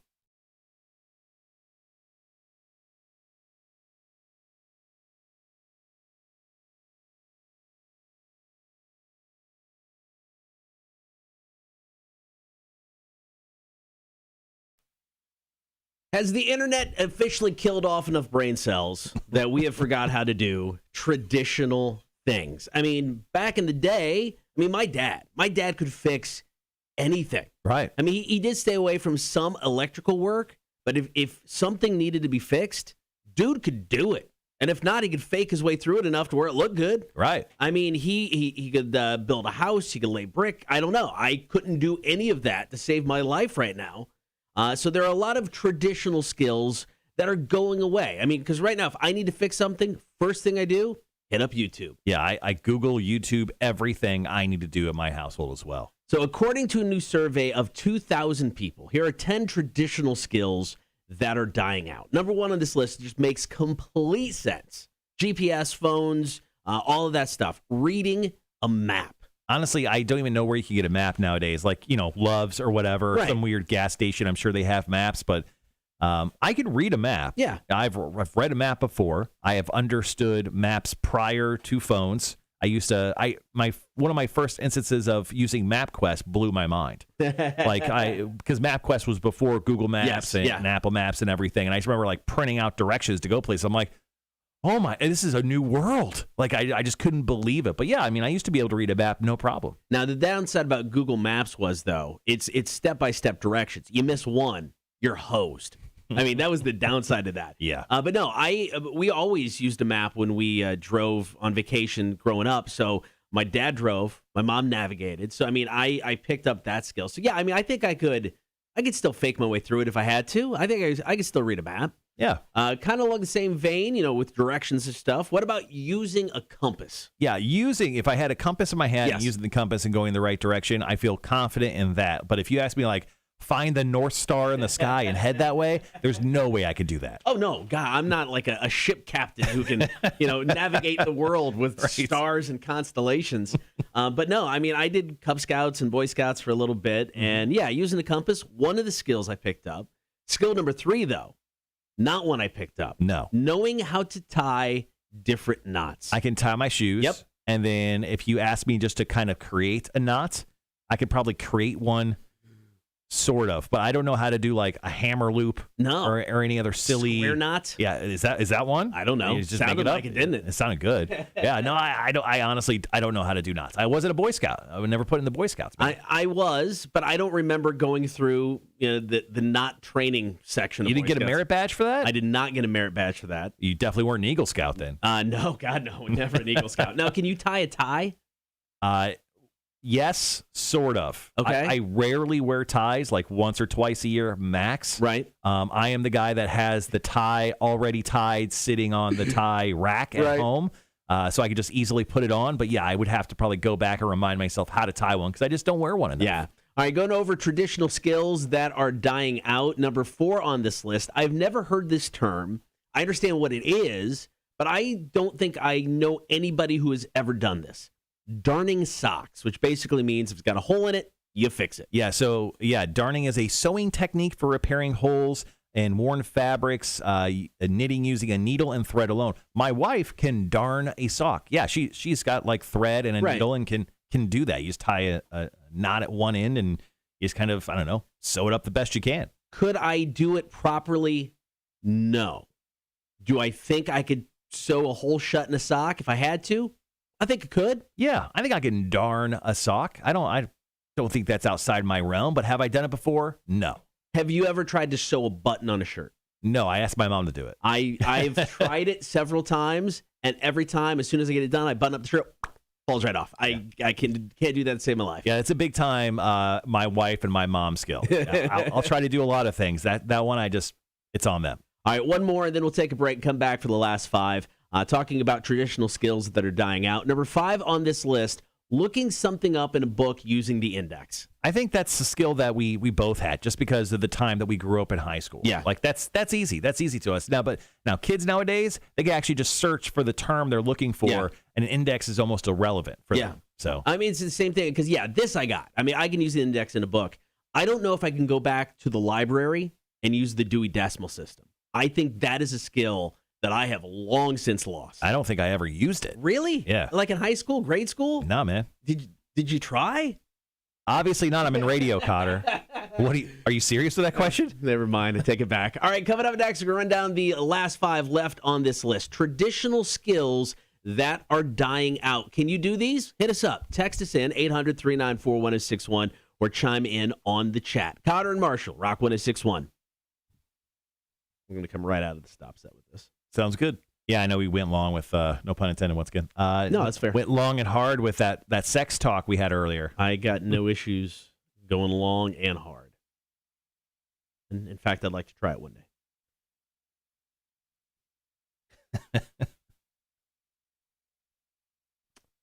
Danny, California, or Fell on Black Days? One of them's got to go. Danny, California. All right. Soundgarden all day, man.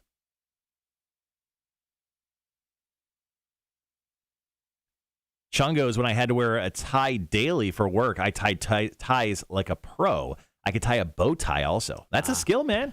I would love to know how to tie a bow tie. I've never worn one outside of like the fake ones for weddings and proms and stuff.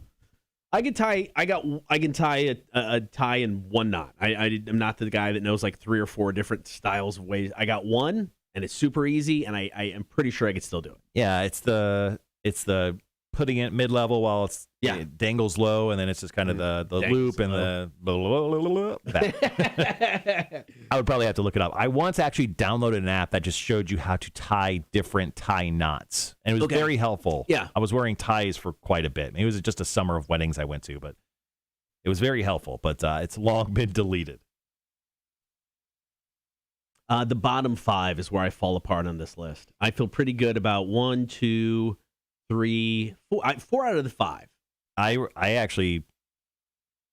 got 2 out of 5. Of which ones? The bottom? Mm-hmm. Yeah, no. 4 out of 5 on the top 5. The bottom 5, 1 ish. Sean goes, I can usually do a full Windsor, but I can do the easy one and the half Windsor. Honestly, I don't even know what the hell the tie is called. The tie knot I do is called. Yeah, probably a Windsor. I've heard of a Windsor knot, but I don't know what that is.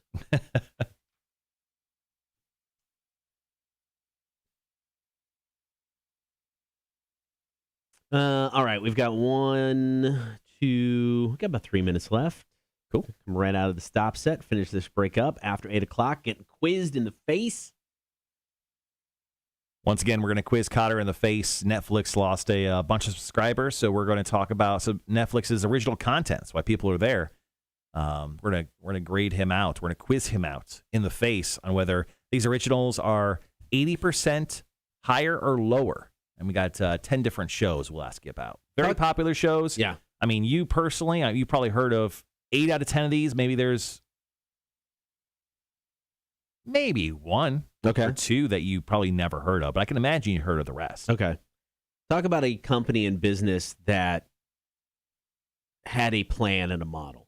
I mean, when Netflix started out, it was, the DVD by mail. Mm-hmm. But their long-term goal was always to be a streaming service. Oh, yeah. So, I mean, talk about somebody having their S together and just going, this is the end game.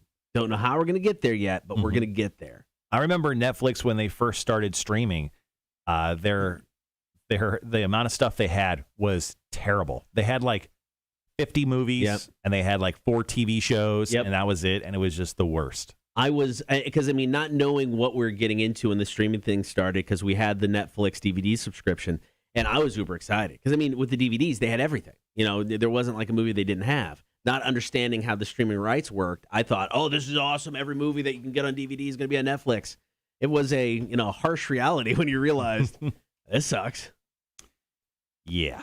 Orange is the New Black. That was like their first big hit, that's right? one of their biggest hits, yeah. The one that kind of put them on the map. Mm-hmm. Sandy, sorry, going off subject, but Marshall, did you see who showed up on AEW last night? Who showed up in AEW? Oh, wait. I watched most of it last night. Was it the crazy guy? Never heard of him. Gage? What's his name? Never heard of him. So he was out there with a pizza cutter, and I'm like, that's not intimidating. So John Moxley, they talked about, I was watching like a Behind the Ring, or what's that show called? The Dark Side of the Ring? Dark Side of the Ring. Dark Side of the Ring. And got about 30 seconds. Yeah, that guy, John Moxley, talked about him. Talked about him like bringing out a pizza cutter and like almost cutting off his ear. Oh, shoot. Yeah. No, it was Chavo. Yeah, Chavo Guerrero. Oh, yeah. That was pretty awesome. So Chavo's the new guy for Andrade, right? Yes. Okay. Yeah, that segment with the Death Triangle is pretty cool. Did you hear the big wrestling news yesterday? What? It looks like it's almost confirmed, but Daniel Bryan and possibly CM Punk are going to AEW. No. Daniel Bryan, they said Daniel Bryan is confirmed signed. Hold that thought.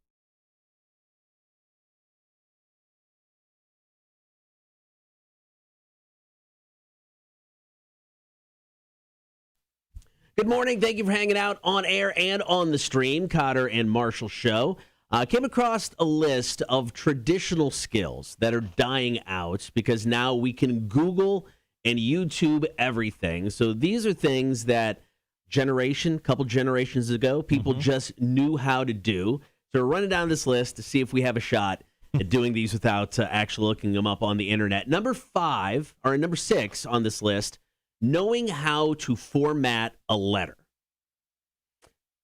Maybe. You mean just like adding in like sincerely? I don't know. I mean, maybe this is telling right here. I don't know necessarily what they mean by that. Yeah, like dear person, I don't like you. Sincerely, Marshall. Because I mean, typically you put like your address or their address up at the top, and then Oh yeah, you're supposed to do that. Yeah, there's multiple. So I think we both flunked that. Yeah, I'm gonna say no. I'm gonna say no. I don't probably know how to formally write a letter. I usually talk mostly with middle fingers.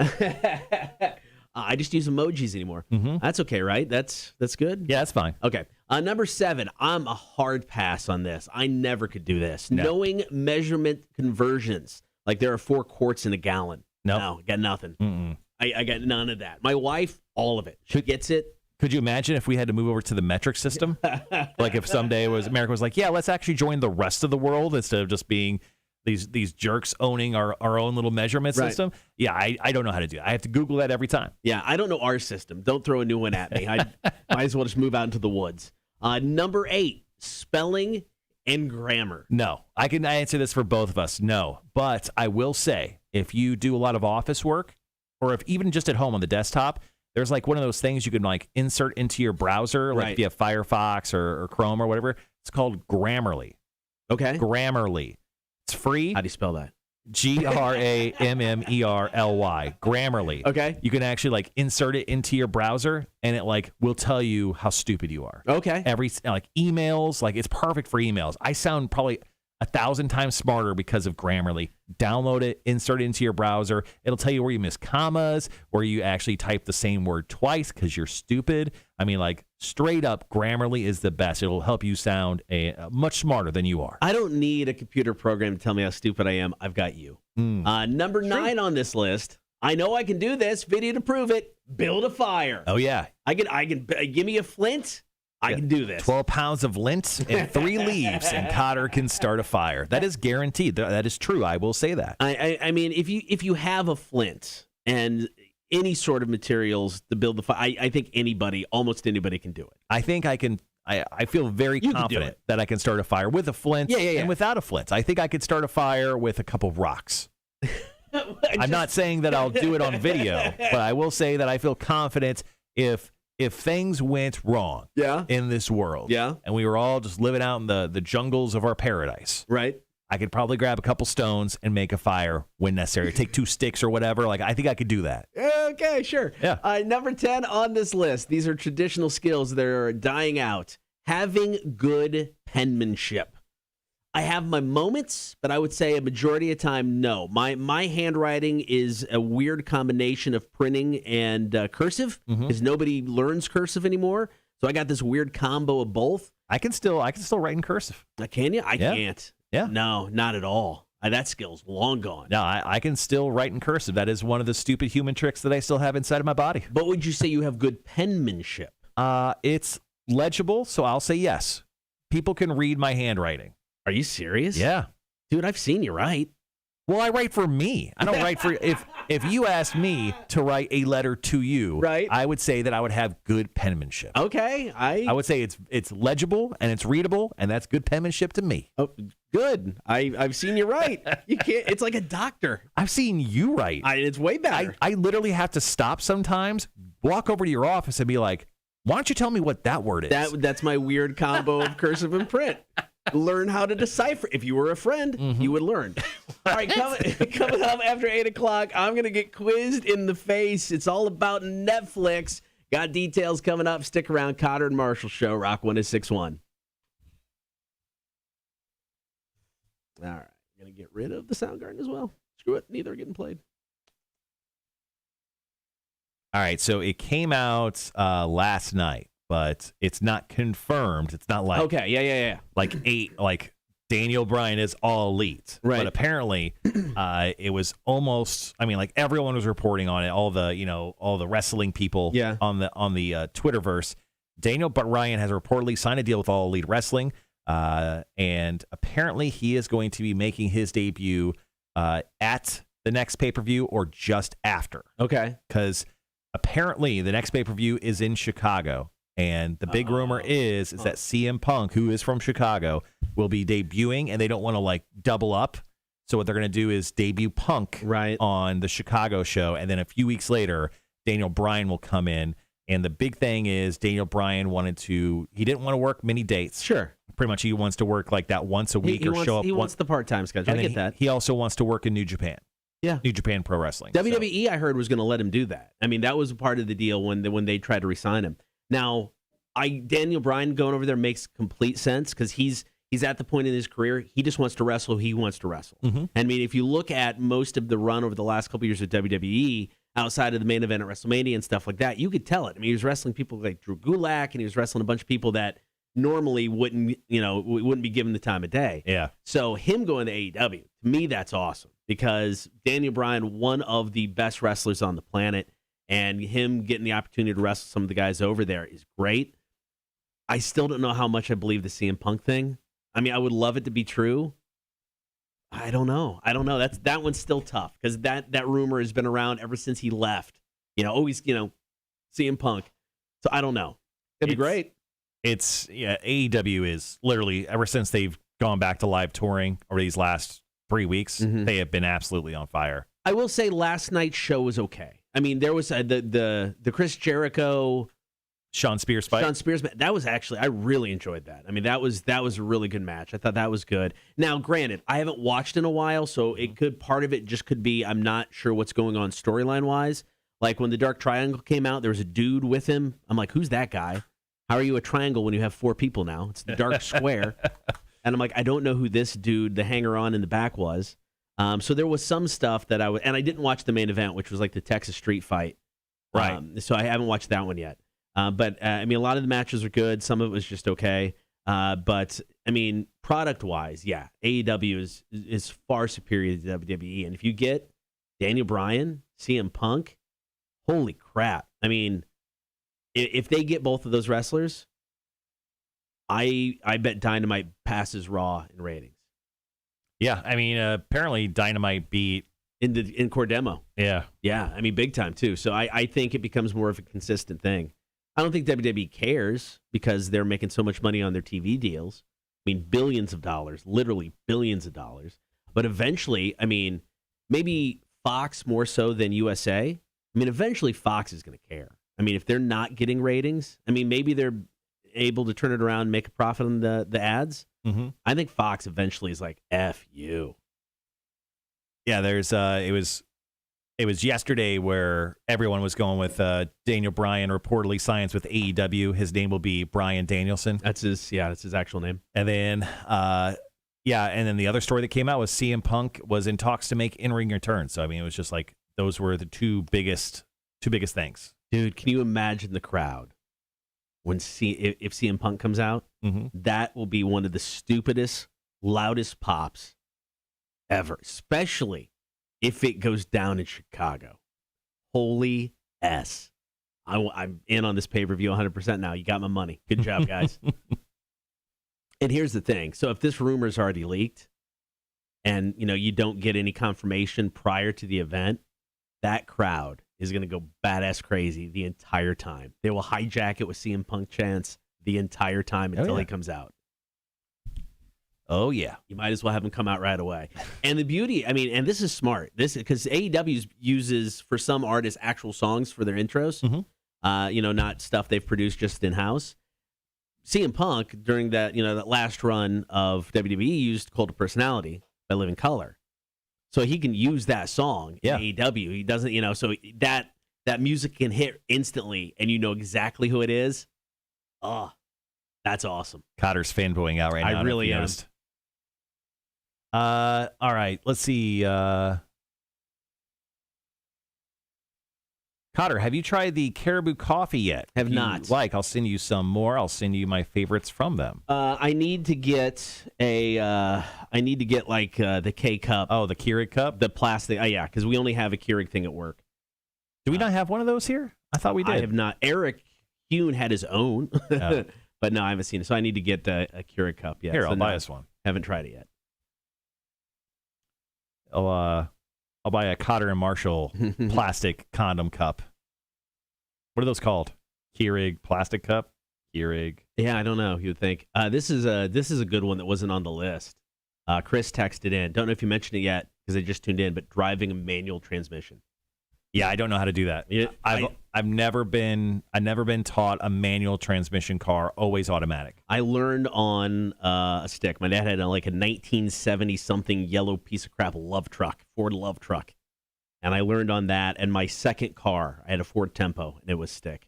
Ford Tempo. Well, and I got that because I had a piece of crap Camaro as my first car, and I got a car with a stick because my mom couldn't drive a stick because she was always driving my car. So I got a car with a stick so she wouldn't take it. No, that was a dick. Under 4 minutes. John goes, "Oh, trash! We put my wife's Keurig in our camper." Look, I found a thing that has 4 of them. They're pink, but it's $7. It'll get here Sunday. All right.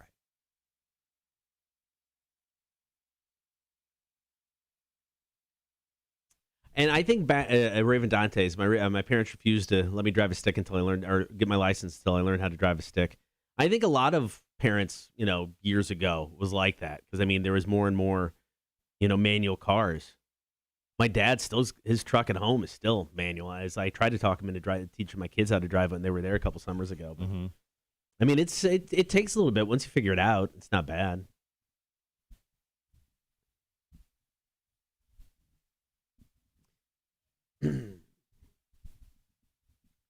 Sean says, my first car was an Acura Integra. I didn't know how to drive a stick, but I fell in love with the car. So I bought it without knowing how to drive it. Now I've only owned 2 automatics. Here's the thing. I guess when it comes to like manual cars, right. That's cool and all, but there's so much other stuff going on the roadway. Like, why would I want to drive a manual vehicle when, you got to press in the clutch and change the gears, and yeah, that's fine. But I feel like that's a lot of extra work. No, it's not bad. I could be looking at my phone. I mean, once you get going, it's not bad. Yeah, I mean, once you learn how to do it, it's not a big deal. But it definitely took a little bit. We'll have those reusables by Sunday, so we'll have them in. I guess you're off Monday, Tuesday. Yep. Wednesday morning, you could use it for the first time. Love it. We'll even write your name on the side of it so no one else uses it. All right, got about 2 minutes. Going to hop into Quizzed in the Face.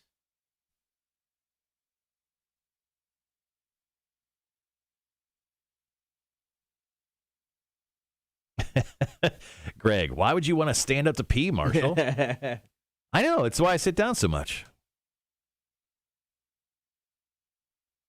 I will say, sitting in here and live streaming the 4 hours that we do every single morning. Yeah. Standing up after sitting so much. It's weird. Is a real pain in the ass. No.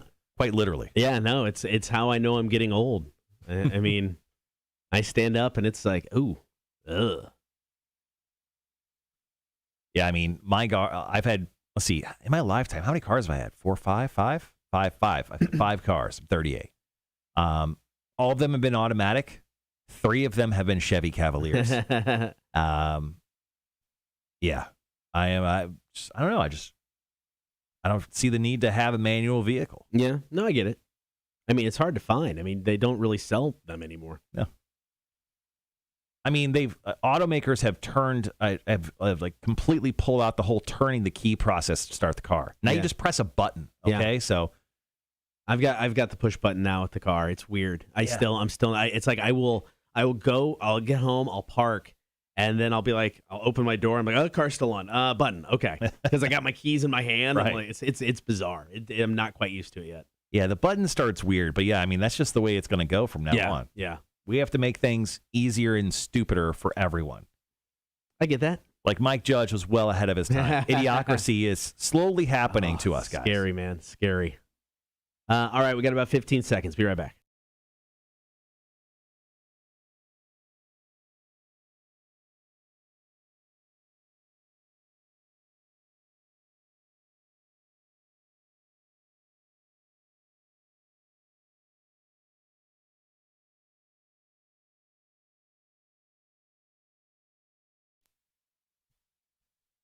Just moments away from me failing horribly as I get quizzed in the face. I don't have much confidence today.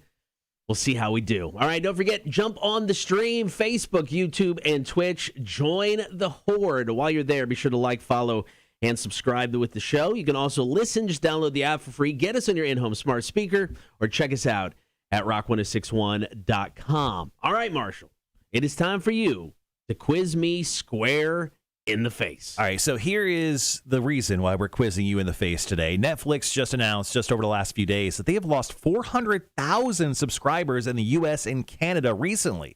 Now, they're not too worried about it because they've gained massive amount of subscribers other places. So they don't have to worry about that so much. Plus, apparently, they will be adding in video games for free here in the near future. But that's another story for another time.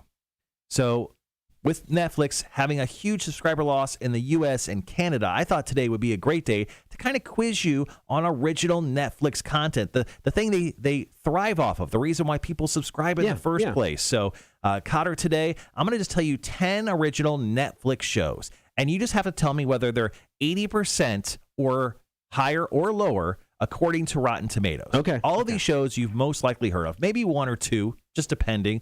You may not have heard of. So let's go ahead and begin. Once again, you're just going to tell me whether this show is higher than 80% or lower than 80% according to Rotten Tomatoes, this Netflix original. Okay, I'm ready. Let's do this. So our first show is Big Mouth. Big Mouth's the animated series. All right. With Nick Kroll and John Mulaney. Is that higher or lower than 80%? Is this the one that has is all about sex? Mm-hmm. Okay, so I have not seen an episode. I have heard about this show. I hear it's very popular, so I'm going to say it is higher than 80%. You, sir? Okay. That is correct. You are absolutely correct. That comes in at 99% on Rotten Tomatoes. I hear it's really good.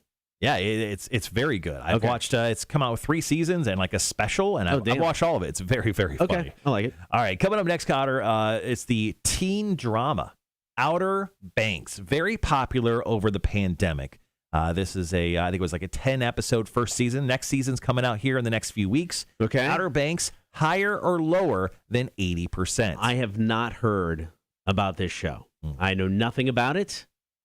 I'm going to say it is higher than 80%. Wrong again. You are incorrect. It is actually lower. It's 71% currently on Rotten Tomatoes. Once again, we're quizzing Cotter in the face. Netflix just announced they lost 400,000 subscribers in the U.S. and Canada. So we're taking some of Netflix's original content and asking Cotter whether it's higher or lower than 80% according to Rotten Tomatoes. Number 3, Lupin. It's a series I just started watching. It's kind of like a Sherlock Holmes in the modern time. It's a foreign show with English overdubs, Cotter.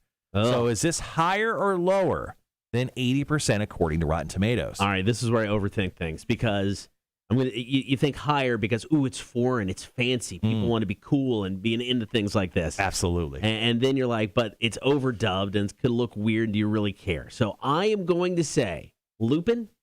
Lupin, Lupin. Lupin is under 80%. Wrong again. Damn it. That's incorrect. Is currently at 98% on Rotten Tomatoes. Cotter, I've been watching that show. It is fantastic. Do you feel cool because it's foreign and special? 100%. Okay. Yeah, I am way better than you. All right, number 4. We'll do one more after this. The reality show Love is Blind. This became a hit over the pandemic. Cotter, is this higher or lower than 80% according to Rotten Tomatoes? Reality show. So it could have lots of popularity, but I think like most reality shows, critics and stuff aren't going to be down. I'm going to say it is lower than 80%. Cotter, you are... That is correct. You're correct. It is actually at a 68% on Rotten Tomatoes. Still very high for... That does seem high. Yeah. So, all right, well, let's do one more, then we'll take a short break. Once again, quizzing Cotter in the face with Netflix shows, whether they're above or below that 80% mark according to Rotten Tomatoes. Number 5.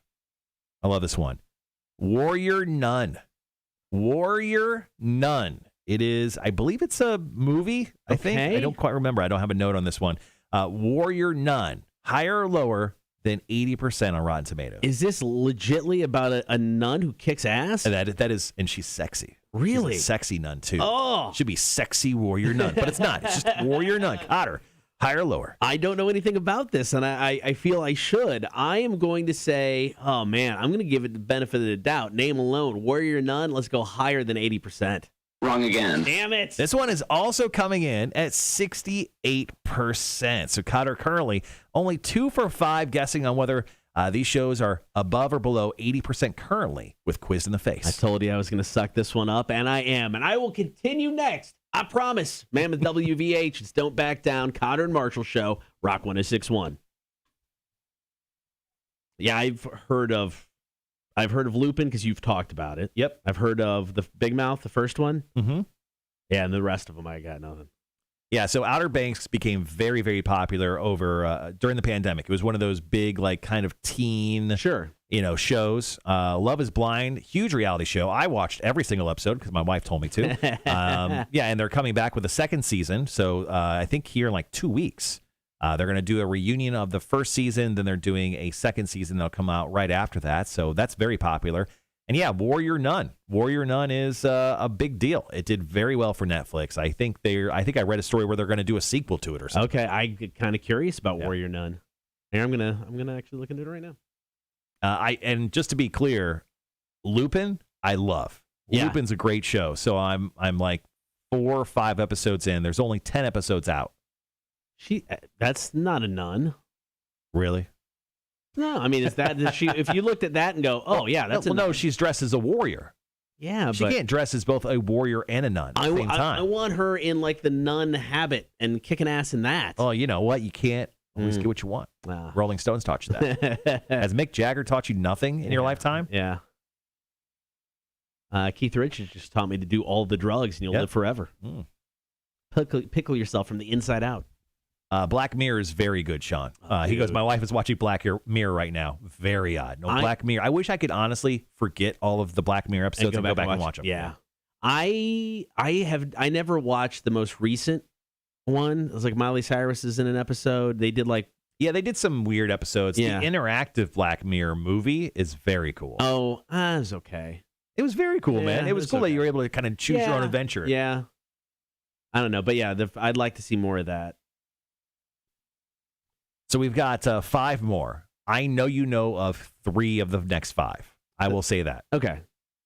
I mean, not just because I know them doesn't mean I'm getting them right. We'll come back here in the next 90 seconds. Once again, we're quizzing Cotter in the Face, guys. Just in case you didn't hear, for anyone who maybe new jumping on the stream, Netflix lost 400,000 subscribers in the U.S. and Canada. So we're going to talk about these Netflix original shows and whether they're helping or hurting the cause. Also, after this, we are going to be playing Are You Smarter Than a Community College Dropout Trivia? Quiz and Cotter now. We're going to quiz you next for your chance to win some tickets to the Tailgate Bar Crawl with our great sponsors at Savannah Bar Crawl. Also, tickets to go check out Living Colour and Hoobstank next Monday over at Victory North. All right, under a minute, got about 50 seconds left. Jeffe 2 also coming up. Choose between Fuel, their new tune, Hard. Coheed and Cambria, their new song, Shoulders. Yeah, Phil, I wasn't a huge fan of the newer season of Black Mirror. They only did 3 episodes, but overall, I still love the series. I think it's super cool. Very Twilight Zone-y. Yes. Freak out future stuff. Good morning, Rhett. Morning, Rhett. How are you?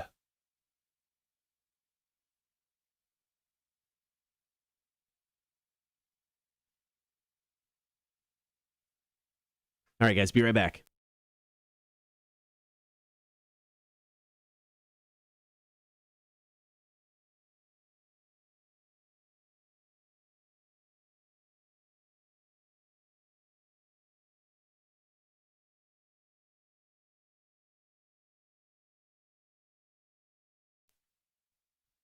Good morning. Thank you for hanging out on air and on the stream. Cotter and Marshall Show. Currently, I'm getting quizzed in the face. And I think it's fair to say today I'm bringing the suck.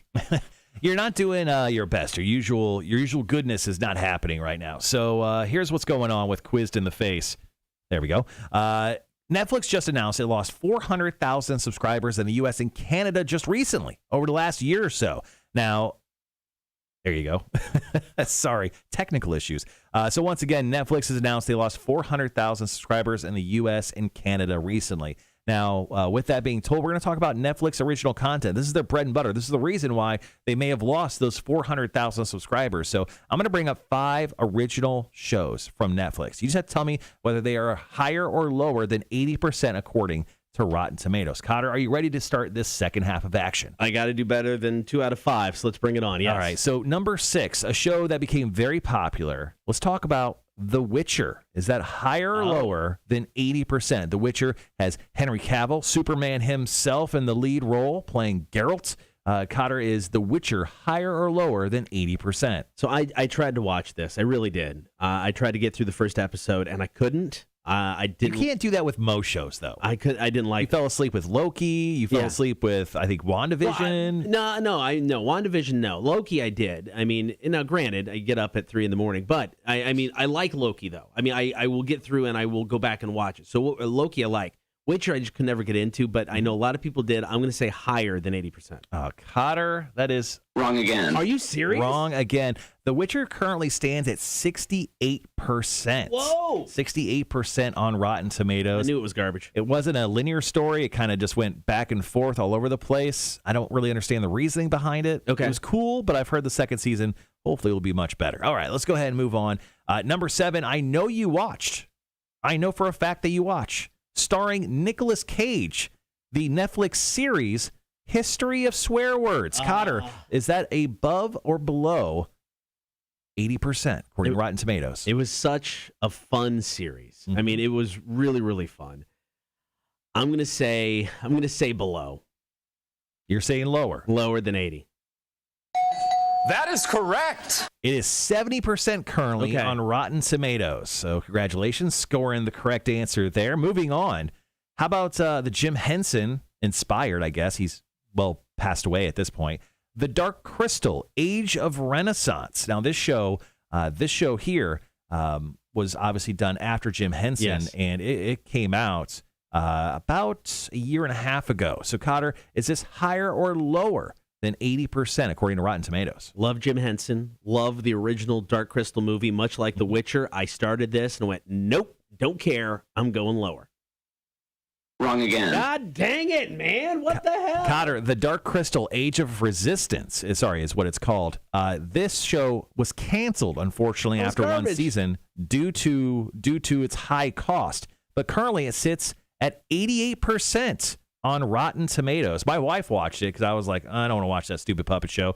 She said it was fantastic. I couldn't get it. I mean, and I love The Dark Crystal. The original movie is great. I could not, and I wanted to, but I could not get into this at all. All right, once again, we are quizzing Cotter in the face. Netflix just announced it lost 400,000 subscribers in the U.S. and Canada. So we're going to talk about Netflix's original shows. It's bread and butter. So Cotter just has to tell me whether these shows are higher or lower than 80% according to Rotten Tomatoes. Our next one up, one you brought up earlier in the show when I told you about it. Yeah. Orange is the New Black. Cotter, is this higher or lower than 80%? Okay, if it wasn't for the last 2 seasons, all day long, I'm going, man, that is higher than 80%. The last few seasons, garbage. Garbage. Yeah, not good. But I'm still going higher than 80%. That's her? That is correct. That is correct. Orange is the New Black currently sits on Rotten Tomatoes at 90%. Doesn't probably deserve 90%. The last 2 seasons were not great. They were rough. All right, I need to get this right. I would like to at least get 50%. Right now, I'm 4 out of 9. This is ugly. Let's talk about Aziz Ansari. Oh. You know him from Parks and Rec, but you also know him from this Netflix show, Master of None. Is this is this higher or lower than 80% according to Rotten Tomatoes? All right, so this one, once again, overthinking. Interesting. I know it was a critical darling when it first came out. Then he kind of got in the Me Too. Yeah, he got like half Me Too. Yeah, so, and then people on the internet like to, hold that against people so that they go in and, tank. I'm going to say higher than 80%. Cotter, welcome to the 50% Club. That is correct. Welcome to the 50% Club. Master of None currently sits on Rotten Tomatoes at 100%. Are you serious? It is 100% on Rotten Tomatoes. Oh, I'm so happy with mediocrity today. Oh, fantastic. Getting quizzed in the face. We do it every Tuesday and Thursday. Coming up next, Jeffe 2, the new music Betta Fish. He's going to be put to work. He's going to choose between either Fuel, brand new song from the band called Hard, or latest from Coheed and Cambria, tune called Shoulders. We've got Jeffe 2, the new music Betta Fish, next. Cotter and Marshall Show, Rock 106.1.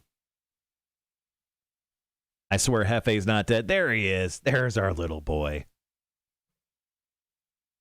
He's just taking a nap over there by the filter. It's nice and warm. All right, we're just going to come right out of stuff. Okay. Sean says, I hate The Witcher. Might be better if I played the game, but I hated it. Yeah, the game, honestly, I played it during the pandemic, and I put like 100 hours plus into it. It's a lot of fun. The series, because they did the series in a non-linear fashion, so they just didn't do an episode that ran into another episode. They kind of just went all over the place. It was kind of like a Quentin Tarantino film, kind of, just in a series way. It was cool, but I didn't quite understand it. Like, I felt like I needed to watch it twice. Yeah. But I didn't. So I literally just read into it. I was like, oh, okay, now I get it. So they already said this next season, don't worry about it. It's just going to be one straight cohesive story, episodes 1 through 10. And I guess the new series will be coming out later this year. Okay. Yeah, my dad is big into sci-fi stuff. It's just kind of his thing. So when they came down over Christmas in 2019 or whatever, like it first came out, right? He was. They don't have Netflix, so he was like, "Oh, I want to watch this." So he was into it, but I'm like, I can't do this. I just didn't like it. Yeah, the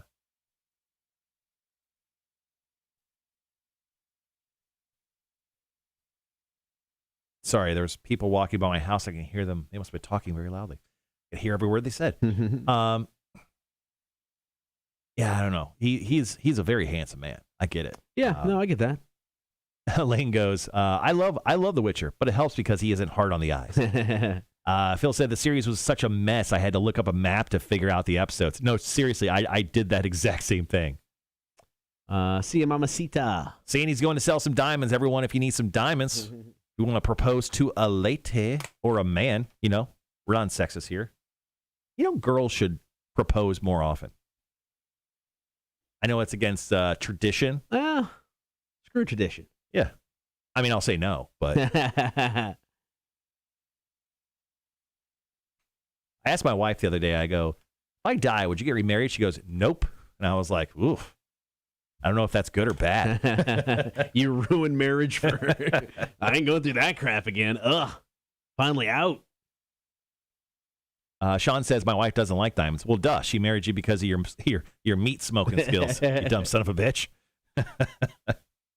She's like, oh, but I like your meat. No, she actually never said that. She's like, I like the way you smoke. I like what you do on that grill over there. I will say in my older age, my first few dozen times trying to grill as a younger man, horrible, horrific, pathetic. Yeah. I will say I've come into my own on grilling over these last, I would say, 2.5 years. Yeah.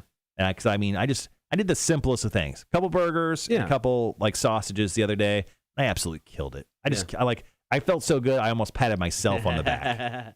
Yeah, I feel kind of the same way. I think because in the beginning when I was trying to grill, I wanted to like check it too often, flip things too often, and mess with it. Now it's just like patient. That's exactly it. And it's like I set my timer, I go out, kind of look at things, and I figured I'd have to adjust a little bit to the gas grill, but so far so good. All right, we've got almost 2 minutes. Then Jeffe 2 will do his thing. Sean, that's gross. How dare you say that? Red, I can't wait to watch the rest of the Lupin series. I can't wait to watch the rest of the Lupin series. I have one episode left of Mr. Robot. My wife and I decided to watch the second movie in the Fear Street series, the R.L. Stine Netflix series last night. Much better than the first movie. So we have one. We're going to probably watch the other movie over the weekend. So if you guys are looking for something to watch this weekend, I think if you like horror, kind of teenage horror-ish movies, it's pretty cool. Okay. There's a couple gross out kind of kills that make it worthwhile. Yeah. But Fear Street is definitely worth checking out. Okay.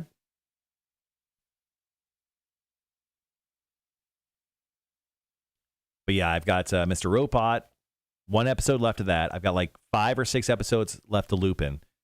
And then I've got Fear Street. And then after that, I am open to a new show. So I know Sandy told me to watch The Kingdom, which is like a little bit too much like Vikings once I looked into it. Sure. I didn't want to do 2 Viking shows in a row. Right. Because I watched like 80 episodes of Vikings. Did you find it finish? Yeah, I finished it like a month ago. Okay, yeah. Because that show is fantastic. Hadn't talked about it in a while. So that show is fantastic. Well worth anyone's time. All right, guys. We'll be right back with Jeffe 2.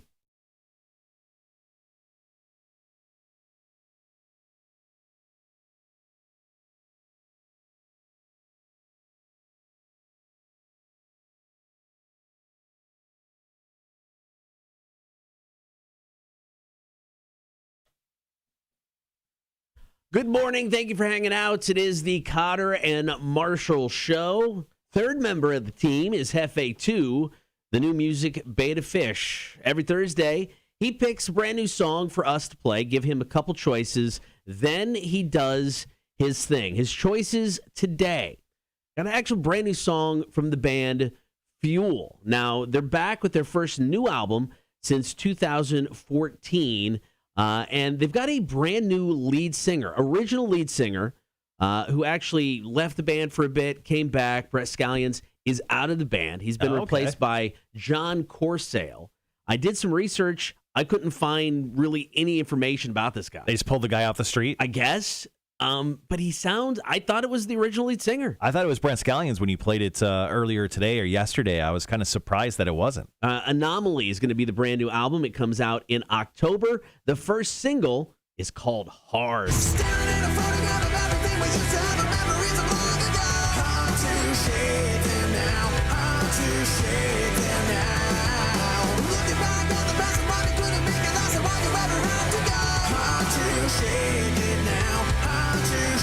I'll be honest, when I got the email a couple weeks ago with new Fuel, I was like, eh. I heard it, and I'm like, I like it. I like it, man. I do. Do you remember the band Edema? Yes. Kind of reminds me of that lead singer now that I think about it. Okay, maybe it's that guy. Sorry, it just hit me for a second. Anyway, maybe not. I don't know. All right, I like that song. But choice number 2 is solid as well. Brand new Coheed and Cambria. They've been working on their 10th studio album for a while now. They don't know when it's coming out, but we got the first single. Claudio is saying it's a modern record. It's a Coheed and Cambria record, but it's looking forward, not looking backwards. The song is called Shoulders.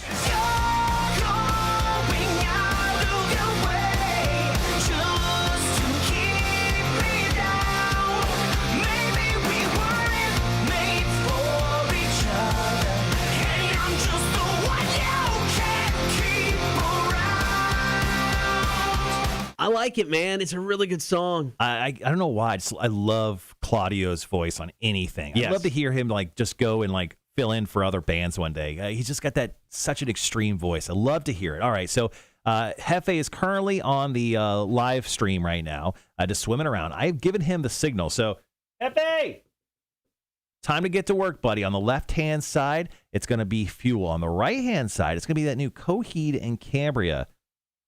Okay, Jeffe's having a tough time. He's going towards Fuel right now, but he's double thinking. He's going back over to the middle.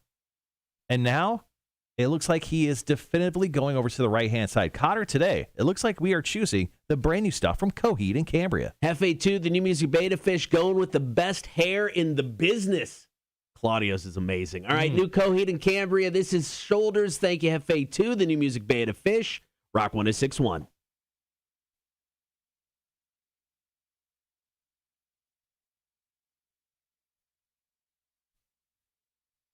Phil said we can hear the music. I don't know if we're supposed to. Oh, sorry. Nope, you weren't, but that's okay. Until they kick us off. Until they kill our stream. There you go. You got to hear it. Which generally you don't. Yeah. Yeah, don't do that again. Or they'll murder us. The Facebook gods will murder us, Cotter. It's a possibility. Yeah.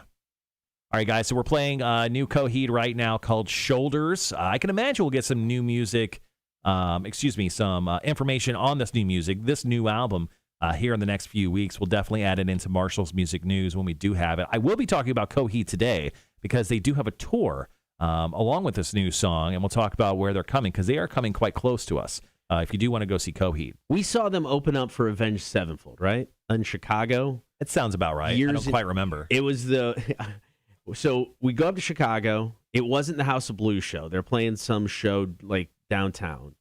So it was Avenged Sevenfold and Coheed and Cambria opening up.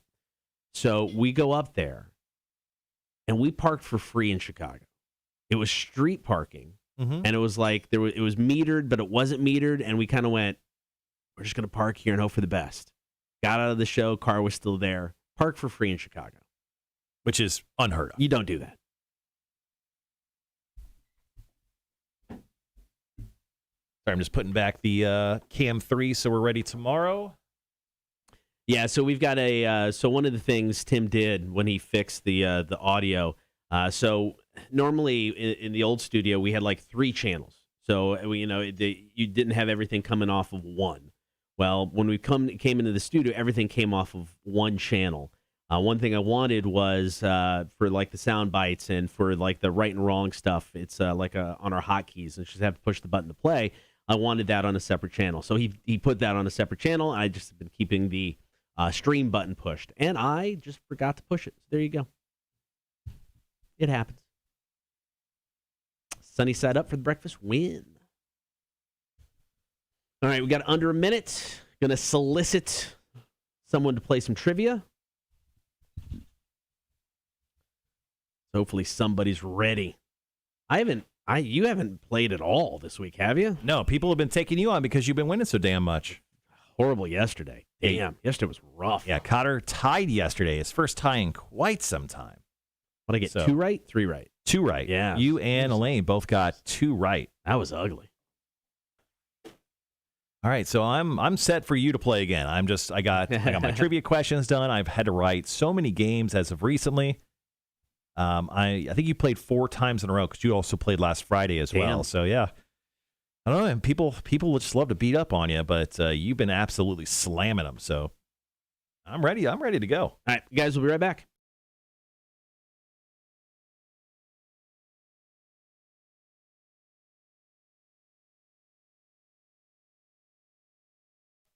That was brand new stuff from Coheed and Cambria. The tune is called Shoulders. Thank you, Jeffe, too, the new music Betta Fish, for selecting that song today. Right now, it's time to find out, are you smarter than a community college dropout? And no matter what happens, as long as you're the first person to call right now at 1-800-394-1061, we are going to hook you up with a pair of tickets to go check out Living Colour and Hoobstank next Monday at Victory North. On top of that, because of our great sponsor, the Savannah Bar Crawls, we'll hook you up with a pair of entries, a pair of passes into the next Savannah Bar Crawl, which is going to be the Tailgate Bar Crawl, September 4th, first big weekend of college football. You can go downtown and get your drink on. Are you smarter than a community college dropout? Brought to you by the Savannah Bar Crawl. Give us a call now, 800-394-1061. Morning, Lakewood. Glad you got to make it in time for trivia. Hopefully got someone calling in here in a moment. Yep, there it is right there. Rock 1061, who's this? Hello. Hello, who's this? I just got your number from the radio. It said to call this number. Do you want? We're going to play some trivia. Do you want to play? Yes, I do. All right, who do you want to take on today, Cotter or Marshall? Marshall. All right, here we go. Cool. All right, we're going to put, Marshall's going to put on the earphones. Here's how it works, man. We're going to give you 7 questions in 60 seconds. Your time will start as soon as I finish question number 1. If you don't know the answer to a question, feel free to say pass. And if we have time at the end, we will come back to it, okay? I can't really hear you properly. It sounds like you're far away from the microphone. Okay, is this better? Was that better at all? Can you hear me now? Yeah, I can hear you a little bit better. What's your name? My name is Noah Schaefer. Noah. All right, perfect, man. All right, here we go. 7 questions, 60 seconds. Your time will start after I finish question number 1. If you don't know an answer to a question, feel free to pass. All right, here we go, man. Question number 1. Will Smith turned down the role of Neo in The Matrix to star in what 1999 sci-fi western? And he hung up. All right. Noah didn't know what he was getting into. Noah hung up. Noah didn't seem to quite know what was going on today. So there we go. Oh, okay. Well, there we go. I got through one question, and then he went away. Danielle says they sound like they just woke up. Yeah. Greg says he'll say pass, puff, puff, pass. Hi is an understatement. He was scared. So yeah, of course he was. A little wake and bake this morning. Is that a win? Is that a win by default? I don't think so. No. Any of you want in? Of course, Noah jammed up the phone lines there for us to lose or for me to win. I don't know what happened there. So if any of you want to chime in and play some trivia, we'll hook you up with some free stuff. How about Danielle White? Take me on. Let's go. Call us up. 1-800-394-1061. Yeah, Noah. I think he got up. Just literally got up. Did he? He just thought he was calling in to win a prize, I think that was it. He had no idea he was going to play trivia. Like, just win this stuff, please? Because I asked the first question, and he was instantly out. His social anxiety hit over the phone.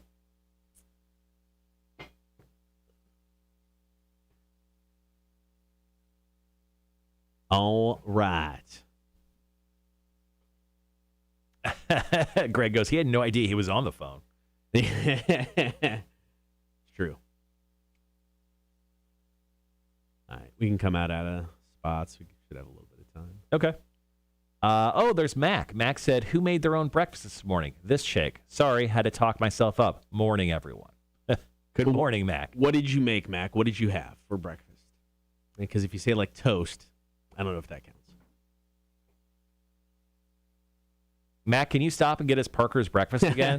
That was quite delicious. Can you just pick us up that Parker's breakfast? I would like that, please. If you're talking about breakfast, I'm just saying.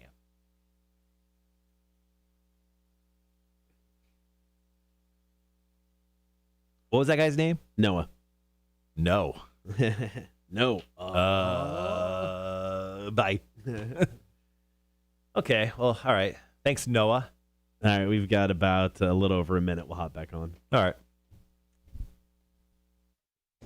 Well, I feel like I'm emotionally ready to play. So just say they have to take me off. We get a call. Once we get another caller, hopefully we do here. Yeah. They have to take me off. Okay. I'm emotionally ready. You can't start me and then stop me.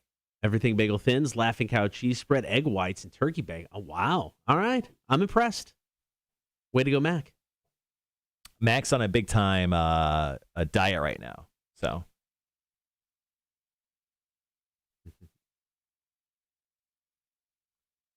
Liquid. Yeah, call us up, man. 1-800-394-1061. 1-800-394-1061. You have to take me on if you call.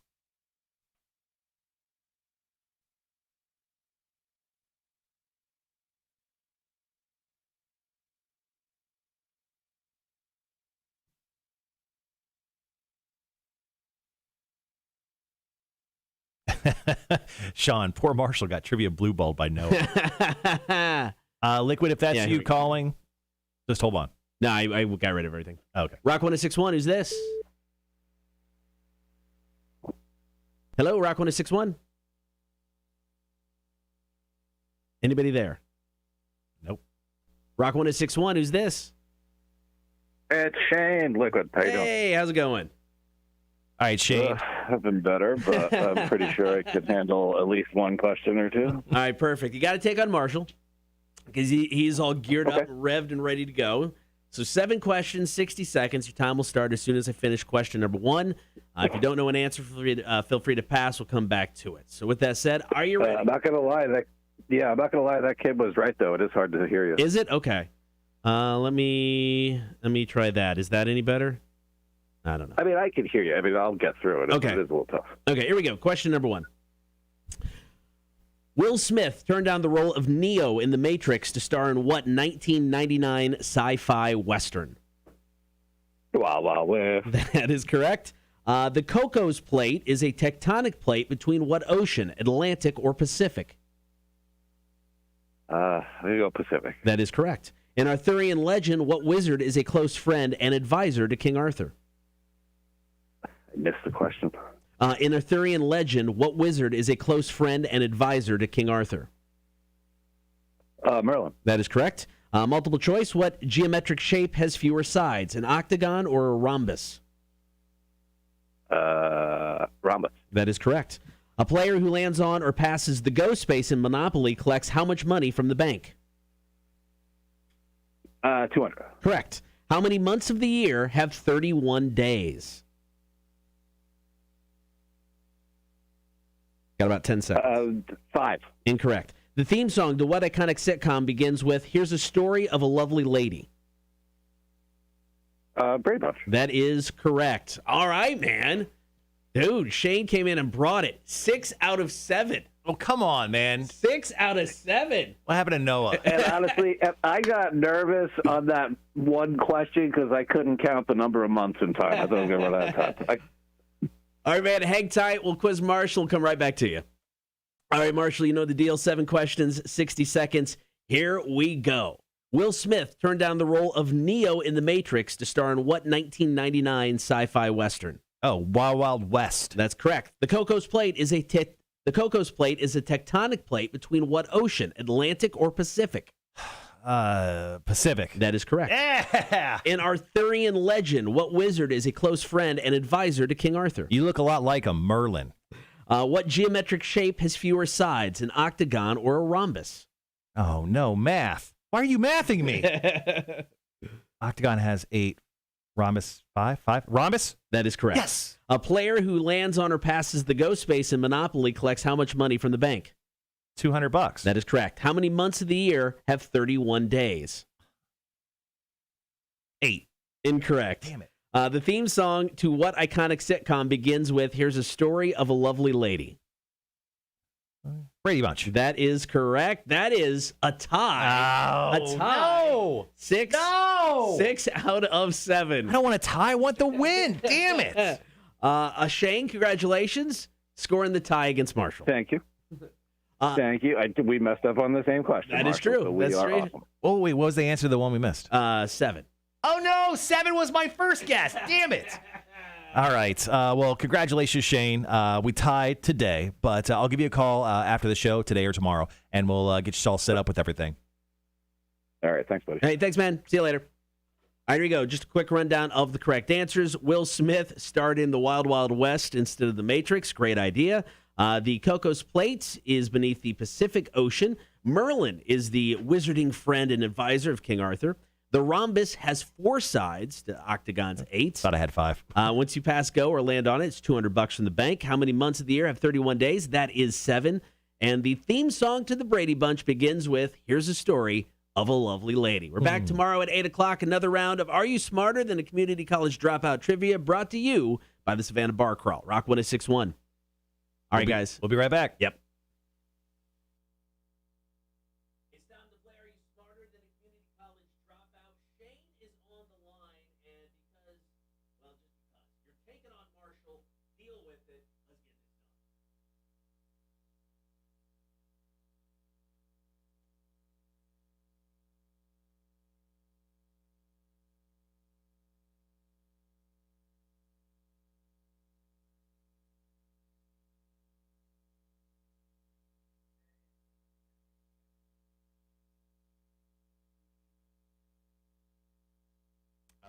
First time ever in history, back-to-back ties.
All right, there we go. All right, guys, back on the live stream. Thanks for hanging out with us for that few minutes while Cotter was editing up Are You Smarter Than a Community College Dropout Trivia, brought to you by our friends at Savannah Bar Crawl.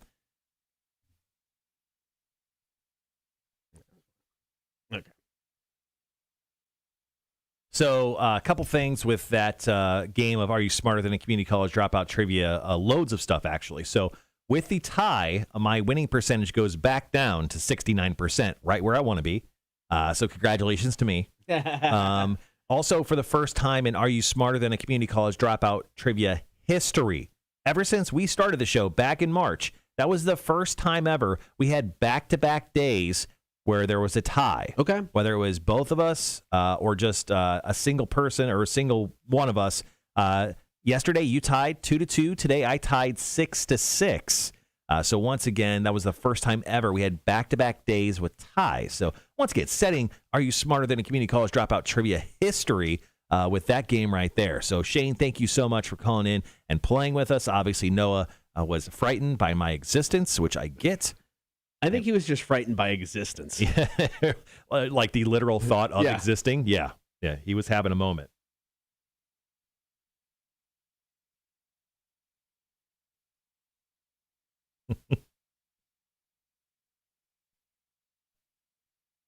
All right, so that's airing now. Shane says, I was a history major. A history major made history. Sounds about right. There you go, man. Congratulations. So once again, with that tie, that I had, my record currently stands at 29 wins, 6 losses, and 7 ties. Doesn't sound like the coolest. Cotter is still one up on the win column, 30 wins, 7 losses, and 3 ties for Cotter.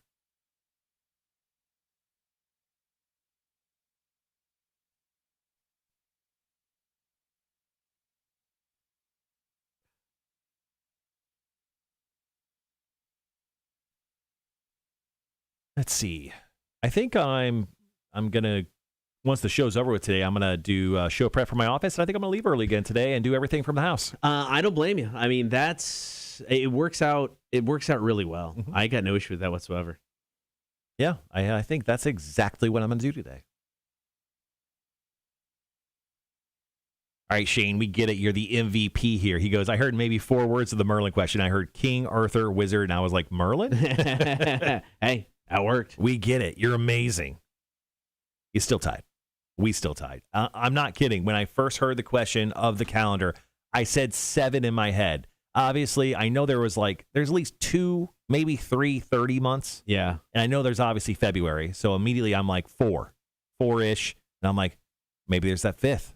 And I said 7. And then I was like, no, I'm going to go back up. 4 sounds right. 8, of course. 1 off. Son of a bitch.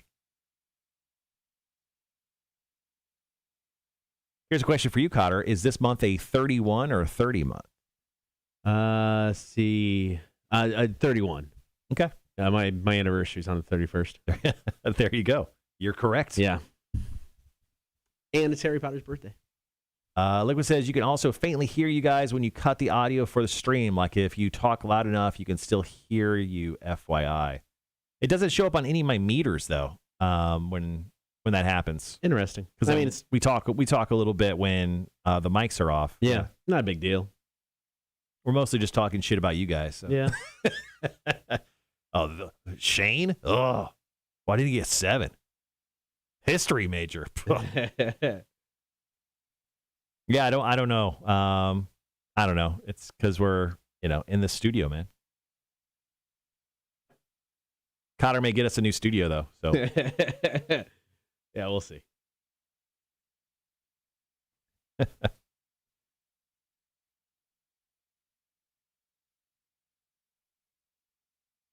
All right, so where are we at here? All right, so we're about ready to wrap up. The trivia is about ready to wrap up. Get into some commercials. Got some Godsmack, Foo Fighters. And then coming up top in the 9 o'clock hour, I'm going to talk Hella Mega Week, also Savannah Mega Comic Con coming up this Saturday. Marshall's going to be hanging out. Mm-hmm. And then bad original band names. So I found this list of famous bands, and they all had crappy names before they switched to the name that we know and love them by. So run down some of those. I got a message from Drake Calhoun. Drake Calhoun is one of my axe throwers. Yeah, I was gonna say, yeah, that's the one dude. Yeah. He just said, "Hey man, pick you up an autograph from Arn. What would you like it to say?" Oh, it's very nice of Drake. Like, what would you like him to say? I like in the autograph. Usually they'll sign, to Cotter. Yeah. What a douche. You should say like the biggest pussy I know, Arn Anderson. To the biggest pussy. Oh man, Danielle, thank you so much for my shirt. Yeah, my wife bought me this. She's been asking me for weeks to wear it on the live stream, and because she wanted me to do it, I said no. So today was the day. I've gotten very many nice comments, so thank you so much. That's one of my favorites. All right, let's see what this call wants. Rock 1061, who's this? Hey, this is Steve. Hey, Steve, what's going on? Hey, what's up, bud? Hey, I was the one that challenged Cotter on Tuesday. Okay. I didn't leave you guys. I didn't leave you all my information. We actually we pick it up because we basically got caller ID, so we get your phone number for that way. Marshall May just hadn't called out yet. Okay. Hold on. Steve, you're on my list. I think I left you a voicemail. Let me grab your number. Actually, write down his number real quick. Hold on. Yeah, we can do it that way. We're gonna hold on a second. To make sure we have the right number. But I have you on my list, and I'm pretty sure I reached out to you already because I think I'm currently current. That makes sense on my list of winners. Did you the number you're calling us on now is, and you don't have to say what it is. Is that the number that we should call you on? Yeah, 483-259. Nope. Okay, sure. All right. All right, yeah, we got that, and I'm going to get that to Marshall, and we'll reach out and get everything set to go. Totally cool. Let's grab a beer at Jerry's Bar sometime. I play pool over there. Where at? Jerry's. Oh, Jerry's. Jerry's. Yeah. Cotter's home away from home. All right, done and done. Yeah. All right. All right, good deal, man. All right, man. I'll talk to you later. All right, take care. I see ya. Do love me some Jerry's, man. Love me some Jerry's.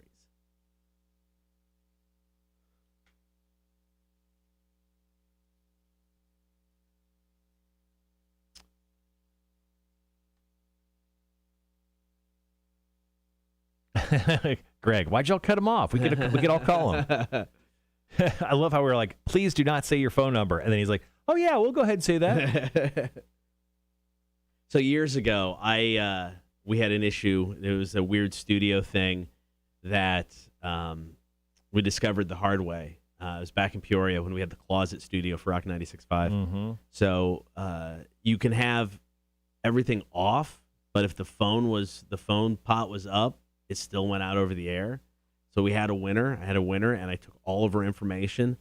All of it went out over the air. Whoops. Address, phone number. At least you didn't ask for the social security number. All of it. And she called back instantly and was pissed. Like, I'm sorry. I don't know what to do. Kind of out there now. Oh, cool. So the Savannah Mega Comic Con actually just put up kind of their breakdown, their day-by-day breakdown. I just saw that, yeah. Oh, how cool is this? Our really good friend, Brad Sellers. He's the guy behind Club 51 downtown. He's also the guy behind Oak 36. Yeah. It's his birthday today, so happy birthday to Brad. Our dude, Brad.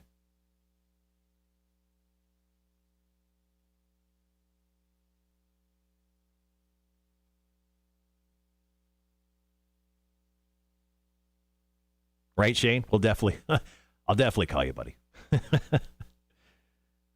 All right, guys. So let's see. Savannah Mega Comic Con. They got all sorts of stuff. They got BMX Tricksters demo. Yeah. They got some cosplay. They got Coastal Empire Wrestling at 2 o'clock on Saturday. Lots of cosplay stuff.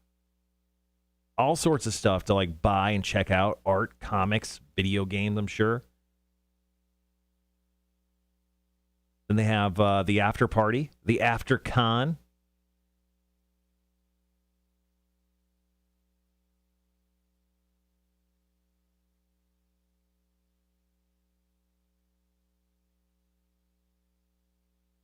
Cool, man. All right, I'm going to be right back. Do that.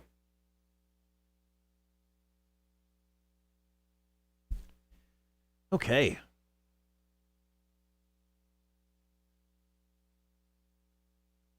I feel like I've come off like this 2.5 week bender. That's why I look so great over the last few days. So, I mean, obviously the last few weeks. So I went to, obviously we had our 20th anniversary show, which drained the life out of me. And then we went to Tennessee for a week, my wife and I and our dogs. And then we caught up with friends. We drank every single day. And then we had like this cool like 4 or 5 day span where we're kind of getting back into like our regular schedule. And then my wife's mother-in-law, or excuse me, my mother-in-law, her mom came in with her boyfriend. And like, then we just drank for 4 or 5 days straight. And like every single night we went out and ate every single night, ate all the terrible food, had all the terrible, delicious desserts. And now I'm just like feeling terrible. I'm just ready to get back to regular life of eating like a normal person again. So hopefully I'll be able to like come off this weird 2.5 week bender and get myself back in order. Liquid, you said I did a Comic-Con at Foxwoods once a few years ago. Partied and gambled the whole weekend, then went full nerd on the Comic-Con on Sunday. Nice, man. Greg, you said my son is going to the Comic-Con. At the anniversary show, I told the girl it was his birthday, and she gave him tickets. Oh, nice. Was it not his birthday, obviously? Anyway, we'll talk about the Savannah Mega Comic-Con. We'll get into some of the nitty-gritty details of the con, what you can expect. There's also this like weird misconception out there in regards to the Savannah Mega Comic-Con, because there's 2 major Comic-Cons happening, or there generally is on a normal year. So there's the Savannah Comic-Con, which has this stupid like B logo, which makes no sense, and it's pink. And then there's the Savannah Mega Comic-Con. This is put on by our buddy Tony. Locally, he's owned a bunch of different comic book stores. This is the Comic-Con that is happening this weekend. No, it's not canceled. The other one, the stupid one that's done by people from Virginia that come down to our city and do a Comic-Con, that is not the Comic-Con we're talking about. That one was canceled. It was supposed to happen in April. The Savannah Mega Comic-Con is going on, is happening this weekend, Saturday and Sunday, inside the Savannah Convention Center. So we'll talk about that live on the air here once we come back. We're still about 5-6 minutes away from coming back on the air. Currently playing Godsmack, and then we have the Foo Fighters. So we have those 2 songs, and then we'll be back on the air here. Mac, always have wanted to go to a Comic-Con. Mac, why don't you join me this Saturday? Oh, no, wait, you're going to be out of town. Well, that's your fault. But if you are in town this Saturday, I'll actually be broadcasting live from 11 until 1. So like I said, we'll get into that here in just a few moments.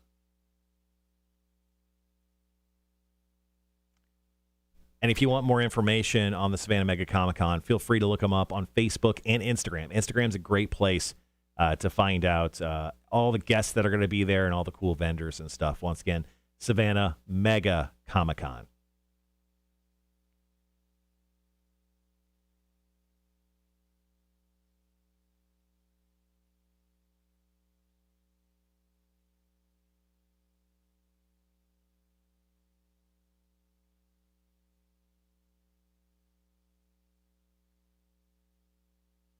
Sorry, I'm just actually jumping up to their website right now to grab the information as I spit everywhere.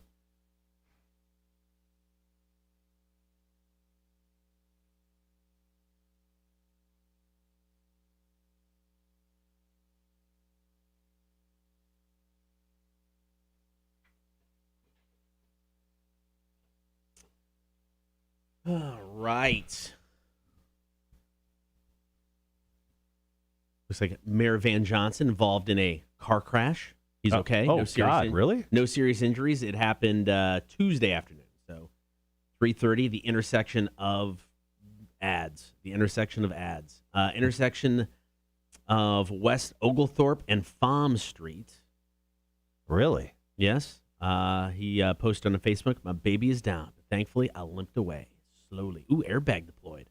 Yeah, it was weird because I see him all the time, like on my friends' feeds. I have a lot of friends that are friends with the mayor, and he was just out to dinner with our friend Bunny, just last night. So, oh, dear Lord!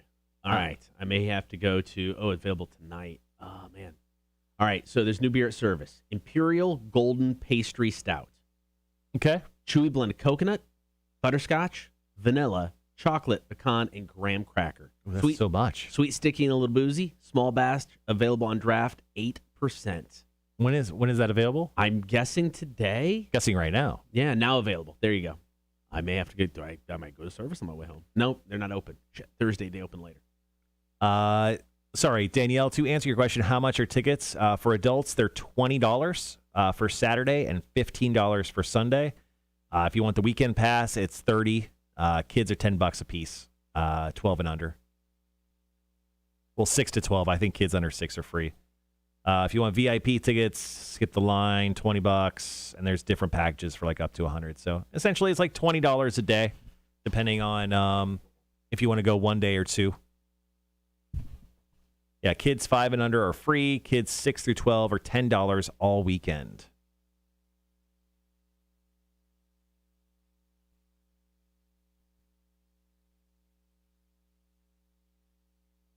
So some pretty cool stuff. Yeah, if you want more information on the Savannah Mega Comic Con, you can go to SavannahMega, MEGACC.com. How much time we got? 2.5 minutes. All right, so here we're going to talk Hella Mega Week and the Savannah Mega Comic Con. After that, bad original band names. This was a list Rolling Stone put together. It is the 25 worst original names that famous bands almost went with. Creed actually came in at number 1. I won't tell you what the original name is. We'll get to that in a second. But Creed is the first band. Thankfully, they went with Creed. This option is absolutely god-awful. Then we'll get into Marshall's Music News. So all kinds of stuff to get to today.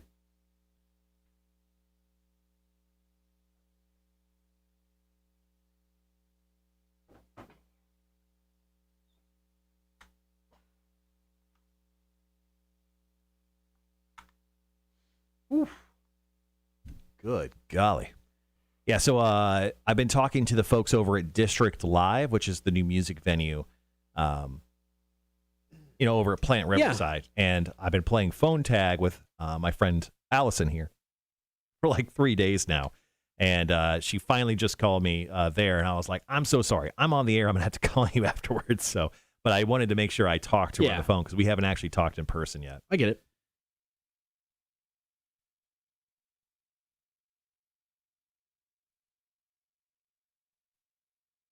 All right, we got about 1 minute, just over. We'll talk Hella Mega Week real quick, give you some details about the Savannah Mega Comic Con. Final hour of the show. Yeah, I think as soon as the show's over with today, I'm going to do some show prep. I'll call Allison, work that out, and then I'm going to go home. I'm going to wrap up our videos. We have recategorized everything on our YouTube channel, just in case you haven't yet. Please subscribe to our YouTube channel. Turn on your notifications so when you see new videos pop up, you'll obviously see our daily videos of our live stream, but you'll also, anytime we do our stupid one-off videos, and I generally cut out pieces from the show so you can find them very easily. You can find them right there, and they're all in playlists, and they're super easy to find. All right, guys. We'll be right back.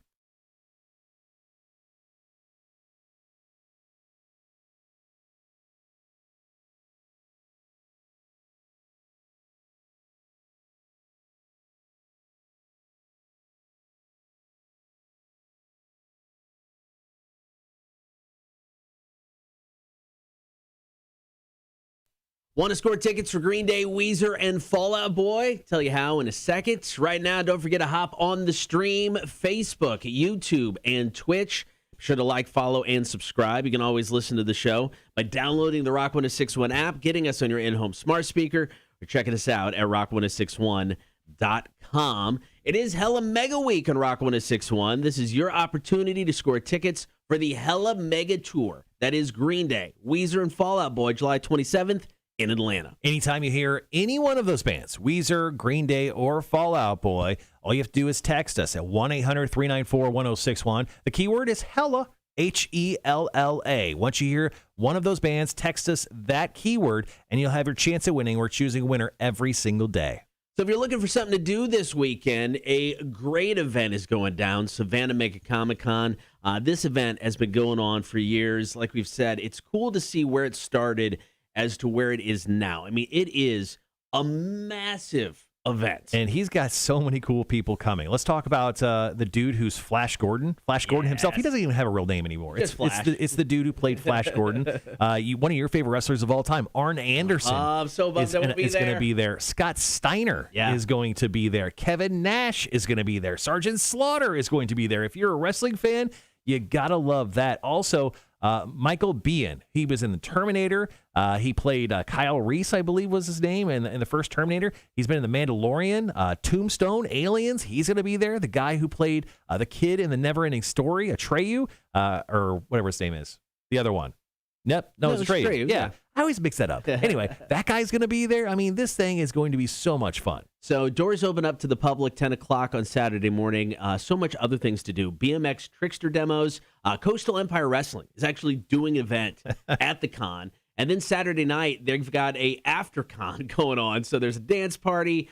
There's a rave starting at 10 o'clock. There's more Coastal Empire Wrestling. Special guests, including Sam Jones, the dude who used to be Flash Gordon. Yep. All going to be there. And then it goes down again on Sunday. So truly a full weekend of stuff with this event. Yeah, and you can go either day. Once again, it's like $20 for adults. Kids under 5 are free. Kids between like 6 and 12 are $10 for the entire weekend. It's well worth your time and money. This is happening both Saturday and Sunday. You can go to either day. All right, Rolling Stone put together a list of the 25 worst original names that famous bands almost went with. We're going to run down some of these on this list coming up next. I will tell you, Creed topped this list, and they didn't go with the original name because Scott Stapp said people say it reminded them of pedophiles. It's a good idea. Probably a good idea. To stick with Creed. We got this list, and we'll tell you what they almost went with coming up after Volbeat. Wait a minute, my girl. It's the Cotter and Marshall Show. Rock 106.1. Ooh, I like the Chili Peppers original name. I kind of thought that was cool. Yeah. It's a mouthful. Any issues with number 6 or 8, as they say, careful? Yep. No. I didn't think so. Just wanted to ask. Yeah, I think this might have been a little bit older. They were very, yeah, both of those are fine. All right, guys, wrapping up the show today pretty much. We're in the definitely the downward slope. So we're going to talk about these bad original band names. We're going to do that here, our next break, probably coming up in a minute and a half, because that's the Volbeat song. True. That Volbeat song is so short, it's almost like an alarm in my head at this point. It's like, get ready. And then we have 3 Marshall's Music News stories. Those stories include stories on Guns N' Roses, Korn, and Brian Head Welch, and Coheed and Cambria. I didn't think we needed to hit all of these. No. I deleted some last night. I'm deleting more right now. Yeah, I highlighted some.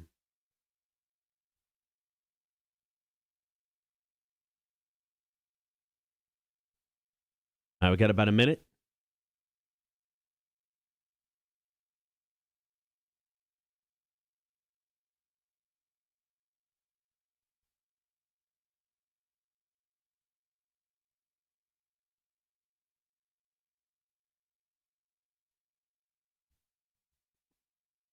All right, Marshall's Music News is coming up after we talk originally bad band names, and then we'll get out of here for a Thursday.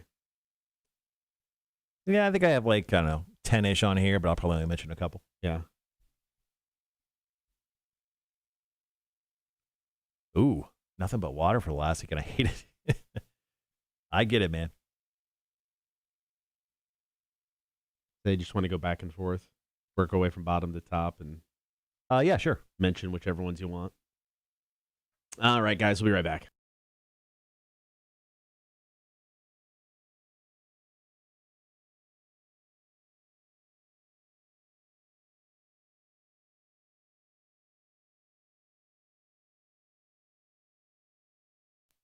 It is the Cotter and Marshall Show. Thank you for hanging out on air and on the stream today.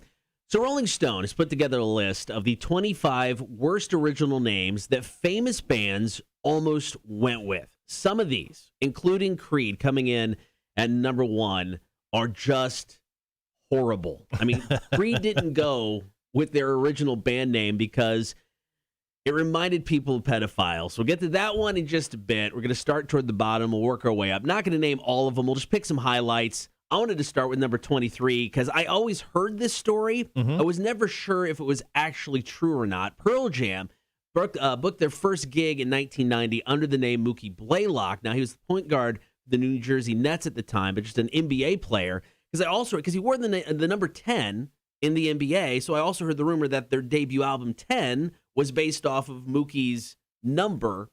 I wonder if Mookie's a fan of the band. I don't know. Or were they just huge fans of Mookie Blaylock? I'm sure the story's been told to Mookie at this point. You would think. He's got to be pretending at least to be a fan of Pearl Jam because of all the love he's received because of them. Yeah. That's a good one, but let's talk about Green Day, which came out number 16 on this list of top 25 Rolling Stone bad band names that bands didn't go with. Green Day started out with the name Sweet Children. Yeah. Yeah. Yeah, it's not a great name. No, it's not. And I always heard they ended up with the name Green Day after just a massive day of smoking weed. And it was just a very green day. Yeah. I don't know whether it's true or not, but I always heard that's the story behind the name. With those three guys, I could see that for sure. Yeah. All right, the Beastie Boys, the Young Aborigines. Huh. I think Beastie Boys was the right choice. Beastie Boys is iconic. Well, yeah, now. I mean, but... Yeah, even then, I would have been like, this will be the iconic name. The Young Aborigines, not so much. Not working very well. What about Gene Simmons and Paul Stanley from Kiss? They were originally in a band called Wicked Lester. See, that's Wicked Lester. Sounds like your uncle that you didn't want to be around as a small child. Yeah, no, I get that. What about this one, too? Number 10 on the list, Blue Oyster Cult's Soft White Underbelly. That's what they were called, Soft White Underbelly, before changing it to Blue Oyster Cult. Honestly, at that time, both horrible names. I was going to say, I thought Blue Oyster Cult was weird enough. This one may be weirder, but neither of them great. Mm-mm. I mean, BOC stands out now just because of who they are and what they've done, but I get that. What about this? Number 6 on the list, Finger 11. Originally, the Rainbow Butt Monkeys. That's a choice. That is definitely a choice. Yeah, I get why no record label probably wanted to touch them until they changed their name. Finger 11 still kind of weird. Actually, just one down on the list was Lamb of God. Lamb of God did Burn the Priest. I can see why they probably wanted them to change the name. I get that. Now, Red Hot Chili Peppers. It's a mouthful, but I think their original name was really fun. Tony Flo and the Miraculously Majestic Masters of Mayhem. Well, the Red Hot Chili Peppers is a mouthful. Yeah. But this obviously tops that. But I love Tony Flo and the Miraculously Majestic Masters of Mayhem. I can say it's so fast. So Anthony Kiedis would be like Darius Rucker, where everybody just called him Hootie. Everybody would just call him Tony Flo. I mean, Anthony, I guess. I love it. I love it. Number 3, Black Sabbath, the Polka Tulk Blues Band. Yeah. That doesn't flow. That doesn't have a good flow to it. Not at all. But let's get to number 1. Creed tops this list, and Scott Stapp said in his book that they didn't go with this original name. The guitarist came up with it because it reminded people of pedophiles. The original name of Creed, and aren't they a Christian band? People think that, but not? I don't think they've ever accepted that term as a band. No, because with an original name like Naked Toddler, I'm not thinking Christian rock. Yeah, that obviously maybe the guitarist was going through his. The ebbs and flows of a newborn child, maybe, and he was just like, "Yeah, Naked Toddler for now," and everyone's like, "Yeah, whatever, man. Let's just figure this out." Can you imagine having to get up on stage and what you guys naked what and having to introduce that band for a guy who loves to introduce bands like you do, Cotter? Could you imagine being up on stage like, "Ladies and gentlemen, Naked Toddler"? No, hard pass. All right, coming up next, we're going to get into the final segments of the show. Marshall's music news is on the way. Cotter and Marshall, Rock 106.1. I was going to start off with the Coheed story, but because we played Coheed earlier, do you want me to change that? Yeah, probably. Okay. Let's just start off with GNR. I got a little fun story about GNR. Let's see.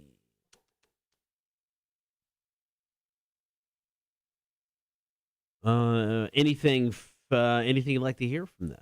Something from Appetite for Destruction. Maybe not something so on the nose like Welcome to the Jungle or anything. Sure. Maybe a little something deeper, a deeper cut. because this story is about GNR and about their album Appetite for Destruction.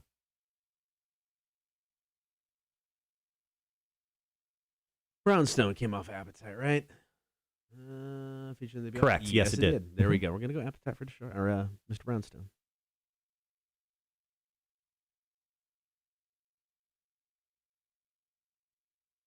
Yeah, we'll go GNR. So it was, let's see, yesterday. Yesterday was the 34th anniversary of Appetite for Destruction. Damn.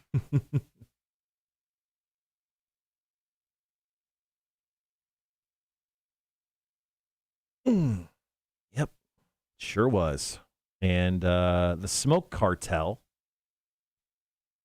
is doing a little something for it. Actually, I think the correct way of saying it is they did a little something for it. Yeah, I get that.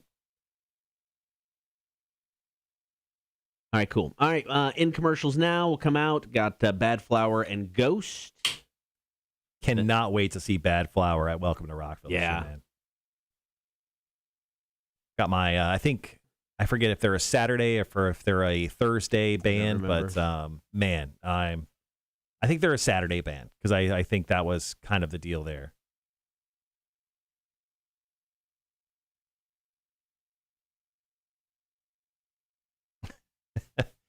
Wanda with her big time horny vibes. She goes, I remember hanging up a poster of Axel because his package was pretty noticeable.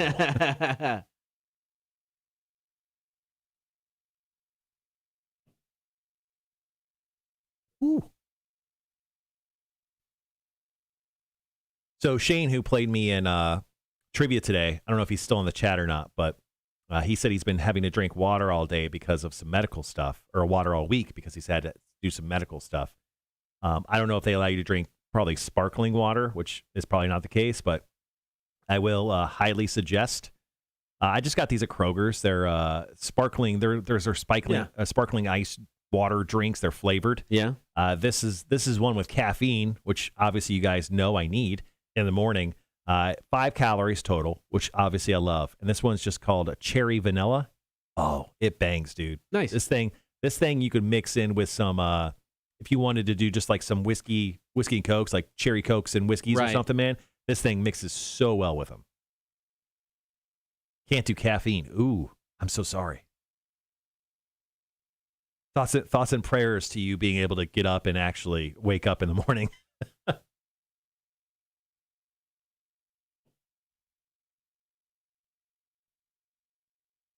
I am thoroughly convinced I'm addicted to caffeine now. My intake of it's just different from most people. Like I drink coffee once or twice a week, usually on the weekends. I like to make a coffee just in the morning. Sure. But yeah, during the week, I usually just bring in the 0-calorie energy drink because I can just like buy a week's worth at a time, throw them in the fridge, and pick them and go.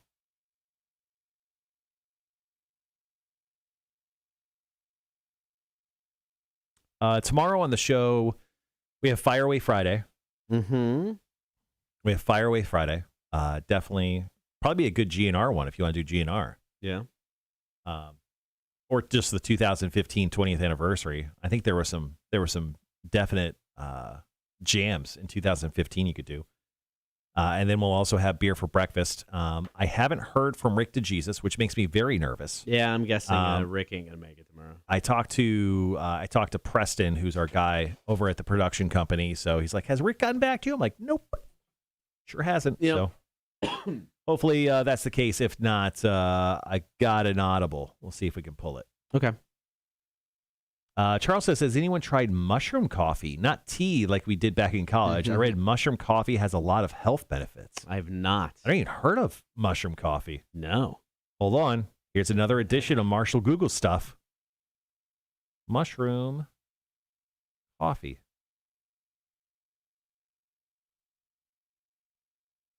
Little pricey, just right out the gate. Looks like you could buy some like the Keurig cup box, $30, but it only looks like it probably has 15. Oh, so you're paying $2 a cup of coffee. Yeah. Let's see. Oh, then there's a bag of coffee here, $20. Ground Lion's Maine Mushroom Coffee. Let's see. Possible benefits of mushroom coffee. It can support your immune system and has beneficial compounds such as something. There's less caffeine. Excuse me again. How is that a benefit? I don't know. There's less caffeine. It could help ease stress. It may ease inflammation. So none of this is proven. It's just like, hey, did you hear about the mushroom stuff? We got about 4 minutes. Apparently, people are saying a big benefit. It tends to reduce inflammation. It also contains antioxidants that can support the immune system. Okay. Mushroom coffee also has less caffeine, which may, depending on blah, blah, blah, could lead people to feel less anxious and sleep better. There you go.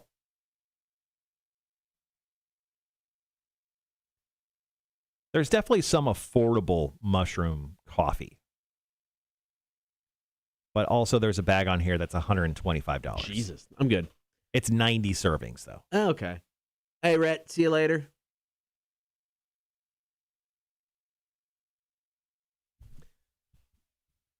Caffeine. I don't know what that means. I don't understand that. Yeah. Is that English? Are you speaking? Is that possible? What? Is that like breathing but not air? I don't know.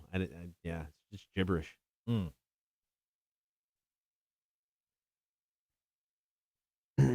Yeah, I would like to in the future not stop caffeine, but I would like to stop drinking soda completely. Yeah.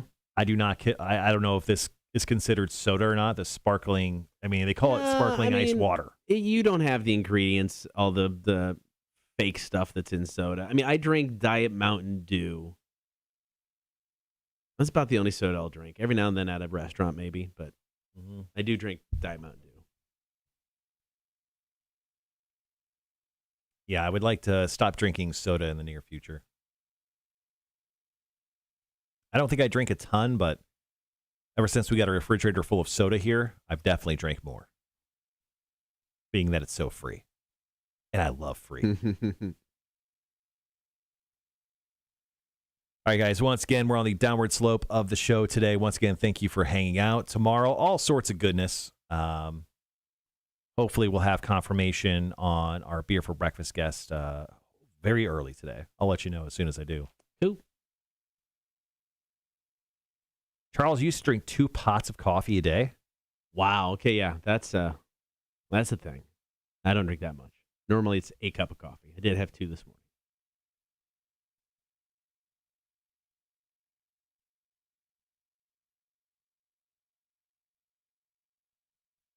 Good golly. All right, we got about a minute 15.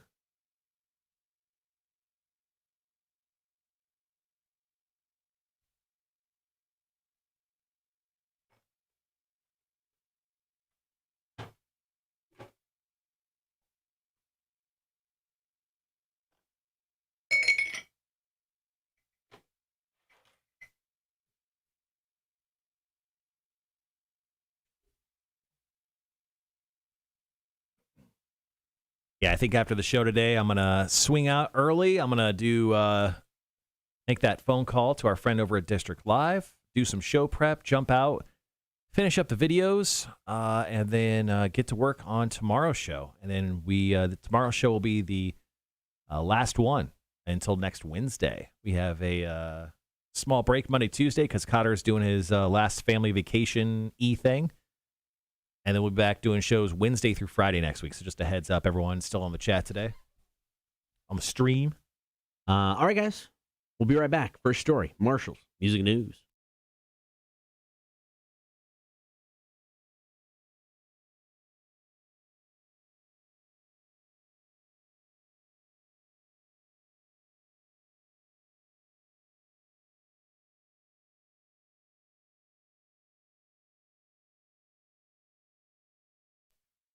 Thanks for hanging out on air and on the stream today. Cotter and Marshall Show. It's time to dive right in. Marshall's Music News. So yesterday marked the 34th anniversary of Appetite for Destruction. Did you get Appetite for Destruction like on cassette tape when it first came out? I did not. I mean, I remember it coming out. I remember the videos, in constant rotation on MTV. I remember Slash being a mystery. You were, 11 years old at that point? Something like that, 10, 11 years old? Yeah, something like that. Yeah. So, I mean, I remember it's Slash because of the hair and the hat. But yeah, I mean, I don't think I bought that one, but I definitely remember its impact. Well, in anniversary and in celebration of the 34th anniversary of Appetite for Destruction, G&R hooked up with the Smoke Cartel and have put out a 12-inch water bong with a hexagon-shaped base with the 5 original members of Appetite for Destruction's cartoon skulls on each side and the band's logo painted on each side as well, and also has a matching herb bowl. Now, this bong was $74.99 at SmokeCartel.com, and it is sold out as of this morning. I looked into it just to see if it was still available. It is not, but man, does it look cool.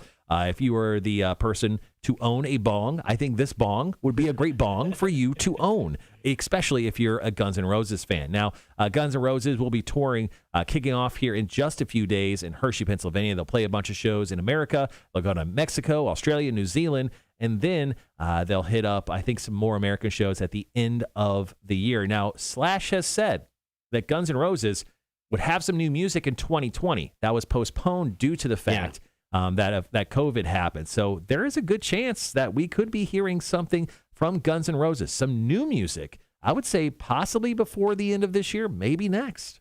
I won't lie. I mean, there's a lot of bands where I'm like, I don't need to hear new stuff from. I want to hear new Guns N' Roses. I'm not going to say I'm going to love it, but I'm curious to see what they do at this stage in their careers. Now that Axl's back with Slash and Duff, the drummer never really mattered.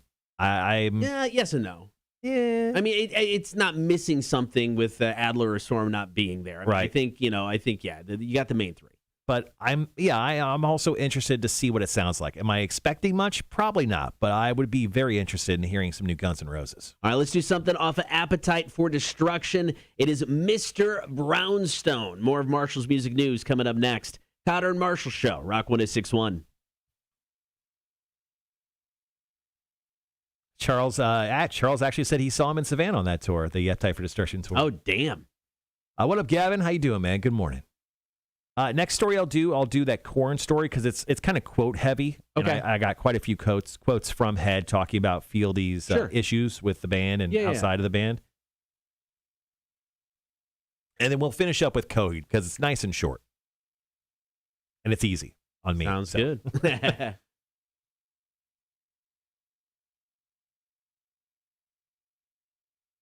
Good morning, Gavin.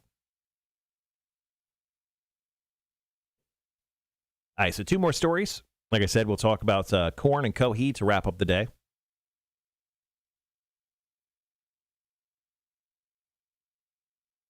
Obviously, Savannah Mega Comic-Con is going on this weekend. I'm going to be one thing I don't think we mentioned was we didn't. I was going to be broadcasting live this coming Saturday from 11 to 1. But I probably should have mentioned it's fine because the biggest thing is to get people to the damn thing to see me. Yeah. So people will find out that I'm there at some point. That's true. But I'll be there from 11 to 1 on Saturday morning, broadcasting live, hanging out with everyone. I'll take a bunch of pictures and put up a photo gallery on Instagram and on Facebook. So make sure, if you have time this weekend, looking for something to do, Savannah Mega Comic-Con at the Savannah Convention Center.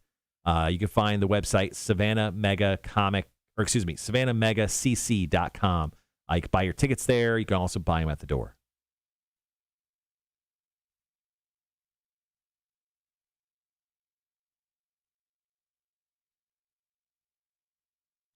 I'm looking at some of the cosplayers that are going to be on site that day, and they are ridiculously naughty. There's some definitely naughty cosplayers that will be on site. Like Molly Mayhem. She's got some costumes. Summer Noel also got some costumes. Are they on the website? I'm curious now. You can actually check them out via the Instagram page of Savannah Mega Comic-Con. Oh, okay.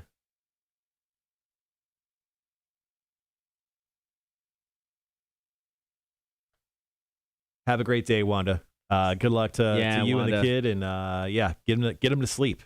All right, we got 50 seconds. Oh, I missed this one. Is this year? Oh, that was a couple years ago. Hacksaw Jim Duggan. Oh, yeah. He was there when I was. Yeah, he came a couple years ago. Yeah, he was signing 2x4s. You can get a 2x4 signed. That's It's pretty awesome. It wasn't a full length one. It was like half, but you get it signed. Right. It was pretty cool. That's all you need. Yeah, that's the year that. Oh, dang it. Farouk. What's his real name? Oh, Ron Simmons. Ron Simmons. Damn. One of the coolest interviews ever. That guy was awesome. All right, we got about 15. Be right back.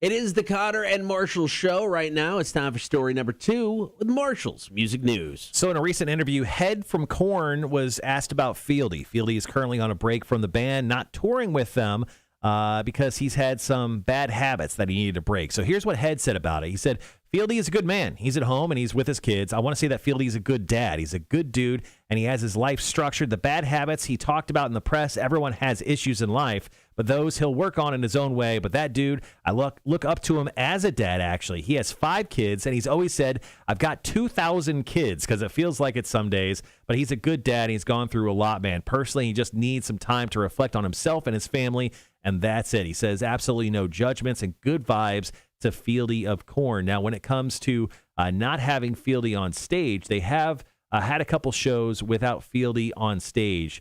And he says there's lots of just positive vibes with Ra, the guy that's filling in for Fieldy. He said, I think Fieldy and Jonathan and Monkey have gone 26 years with hardly any breaks, talking about more about Fieldy taking a break. Right. He goes with a record cycle and a tour and doing that year after year. He goes, I got 8 years off.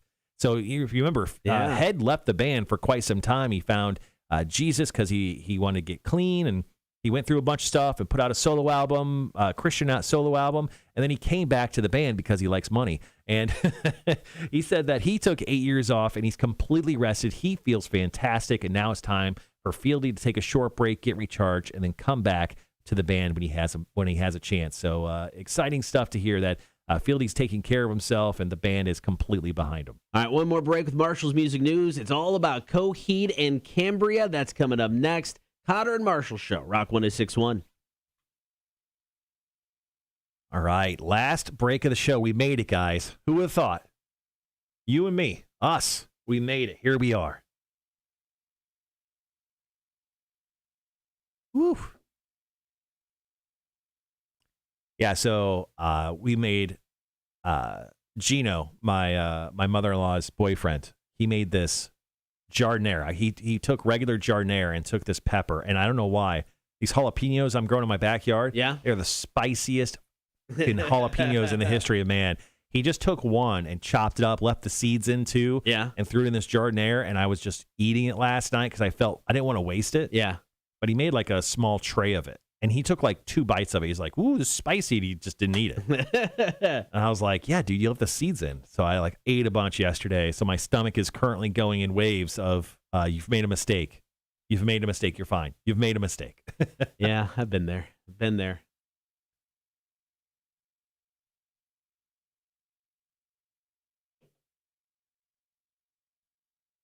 So speaking of Torture Tuesday, we'll have that coming back in September.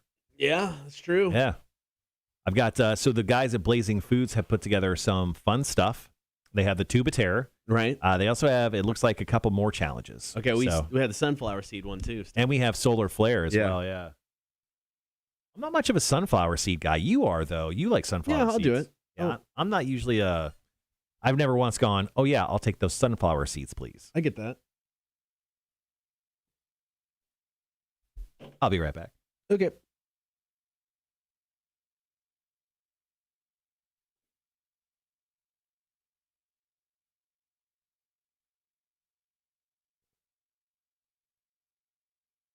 All right, we got commercials, one more song, and then we'll head into the final break of Marshall's Music News.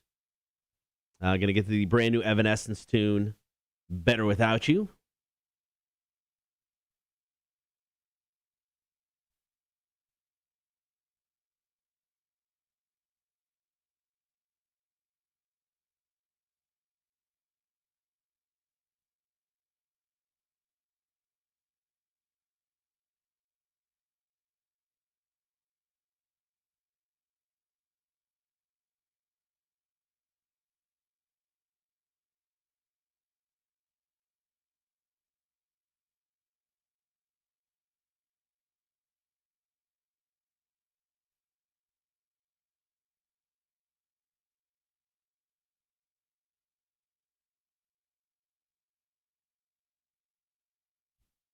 All right.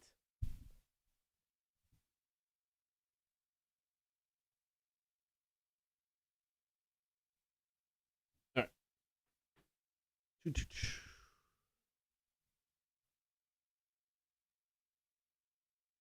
right. Hello, Holly. I better stay away. It feels bad today. Liquid. Sorry, man. That sucks.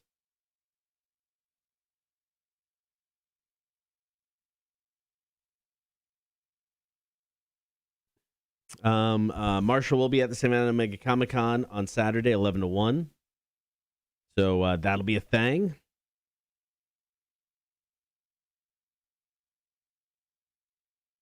Beer for breakfast tomorrow. Don't know if Rick DeJesus from Adelita's Way is coming by. If I had to guess, since he hasn't gotten back to Marshall by now, I'm going to say he will not be here. That's my guess. We'll see. Maybe I could be wrong. I'm cool with being proven wrong there. So I don't know. Maybe it'll end up being Marshall and I again.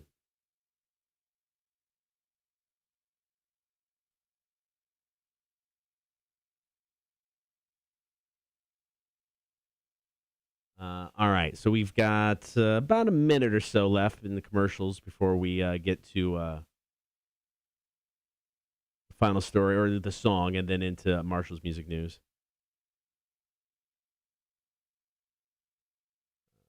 We hit up Renee.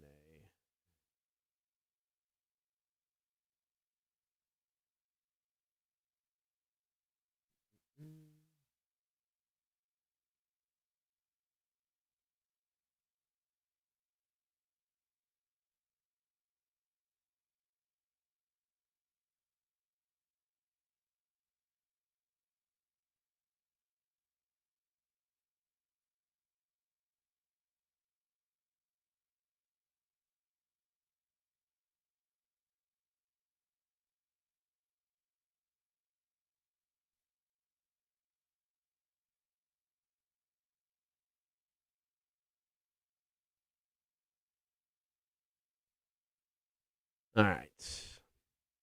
All right. Almost into Evanescence. It'll be about 3.5 minutes. We'll get into the final break. Dude, getting old sucks. I am right there with you, man. It is rough. My body is feeling it. Yeah, I'm there with you, man. I ache. My back's rough. My neck's rough.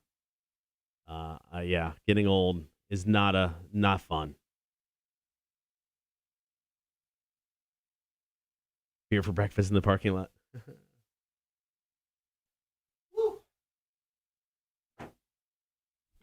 Jalapeno is kicking, man. Dude, isn't it nice, though, to be able to go into the restroom and not have to worry about it just being bombarded by Aaron? Oh, yeah, it feels great. I just walked by, and our third favorite sales manager, Mike, is in.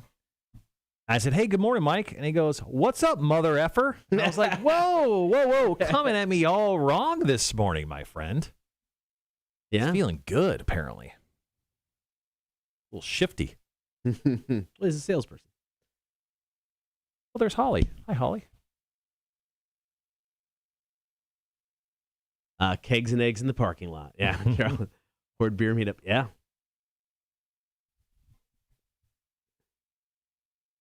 All right, got about 2.5 minutes.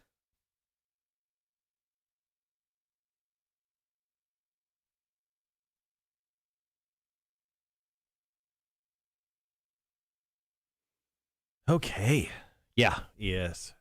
This next 2 minutes could not go fast enough. Mostly for my bowels. Yeah. It's apparently that hot Jardiniere decided to kick in at about 5:30 a.m. Okay. About 7, and then at 9:40 and probably about 9:50. Yeah. Yeah. Sorry, guys. You have to hear that, but it's part of the gig for you. All right, yeah, one last story about Coheed and Cambria. Man, I really like that new song. I do too. It's called Shoulders, Yep. And it's the first new single in 3 years. So it has actually been too long since we last heard from the guys. Obviously, everyone had a lot of time last year. If you were in a band and you didn't work on new music, you kind of wasted the year. Because what else? Yeah, what else did you do? Yeah, I agree. What is your shirt, man? What is that? Oh, Peterson Brothers. They are a band, two brothers out of Austin, Texas, and they are kind of a thing in Austin. Last time I went, I guess 2019 now. They're kind of a thing down in Austin, and they play a weekly gig at the Continental, which is just one of the famous music venues in Austin. My cousin's like, you got to go. They're amazing. And it's a guitar player and a bass player, and they got a backing band with them. Yeah. They sing a handful of songs. Mainly it's just instrumental, and are they good? How have I never seen you wear that shirt before? That's a great shirt. Yeah, I don't know. It's not one I wear very often, but they're great. And so Gary Clark Jr., guitar player. So we played a couple of his songs here. He played Austin City Limits when I was there. So they played the ACL Fest. And he brought the Peterson brothers up on stage. Oh, that's awesome. Gary Clark Jr. is from Austin. Okay. Peterson brothers from Austin. So he brought him up. But, dude, two just amazing musicians. Great shirt. Put in the rotation. There we go. Retire a shirt. Put that in. Peterson brothers. Yeah, my cousin's like, I'm going to buy your shirt. I'm like, okay, cool. I would definitely, when I go back in October, I'm going to look up them to see if they're playing. I'm sure they will be, especially if Austin City Limits is cranking out. All right, guys, be right back. Final break of the show.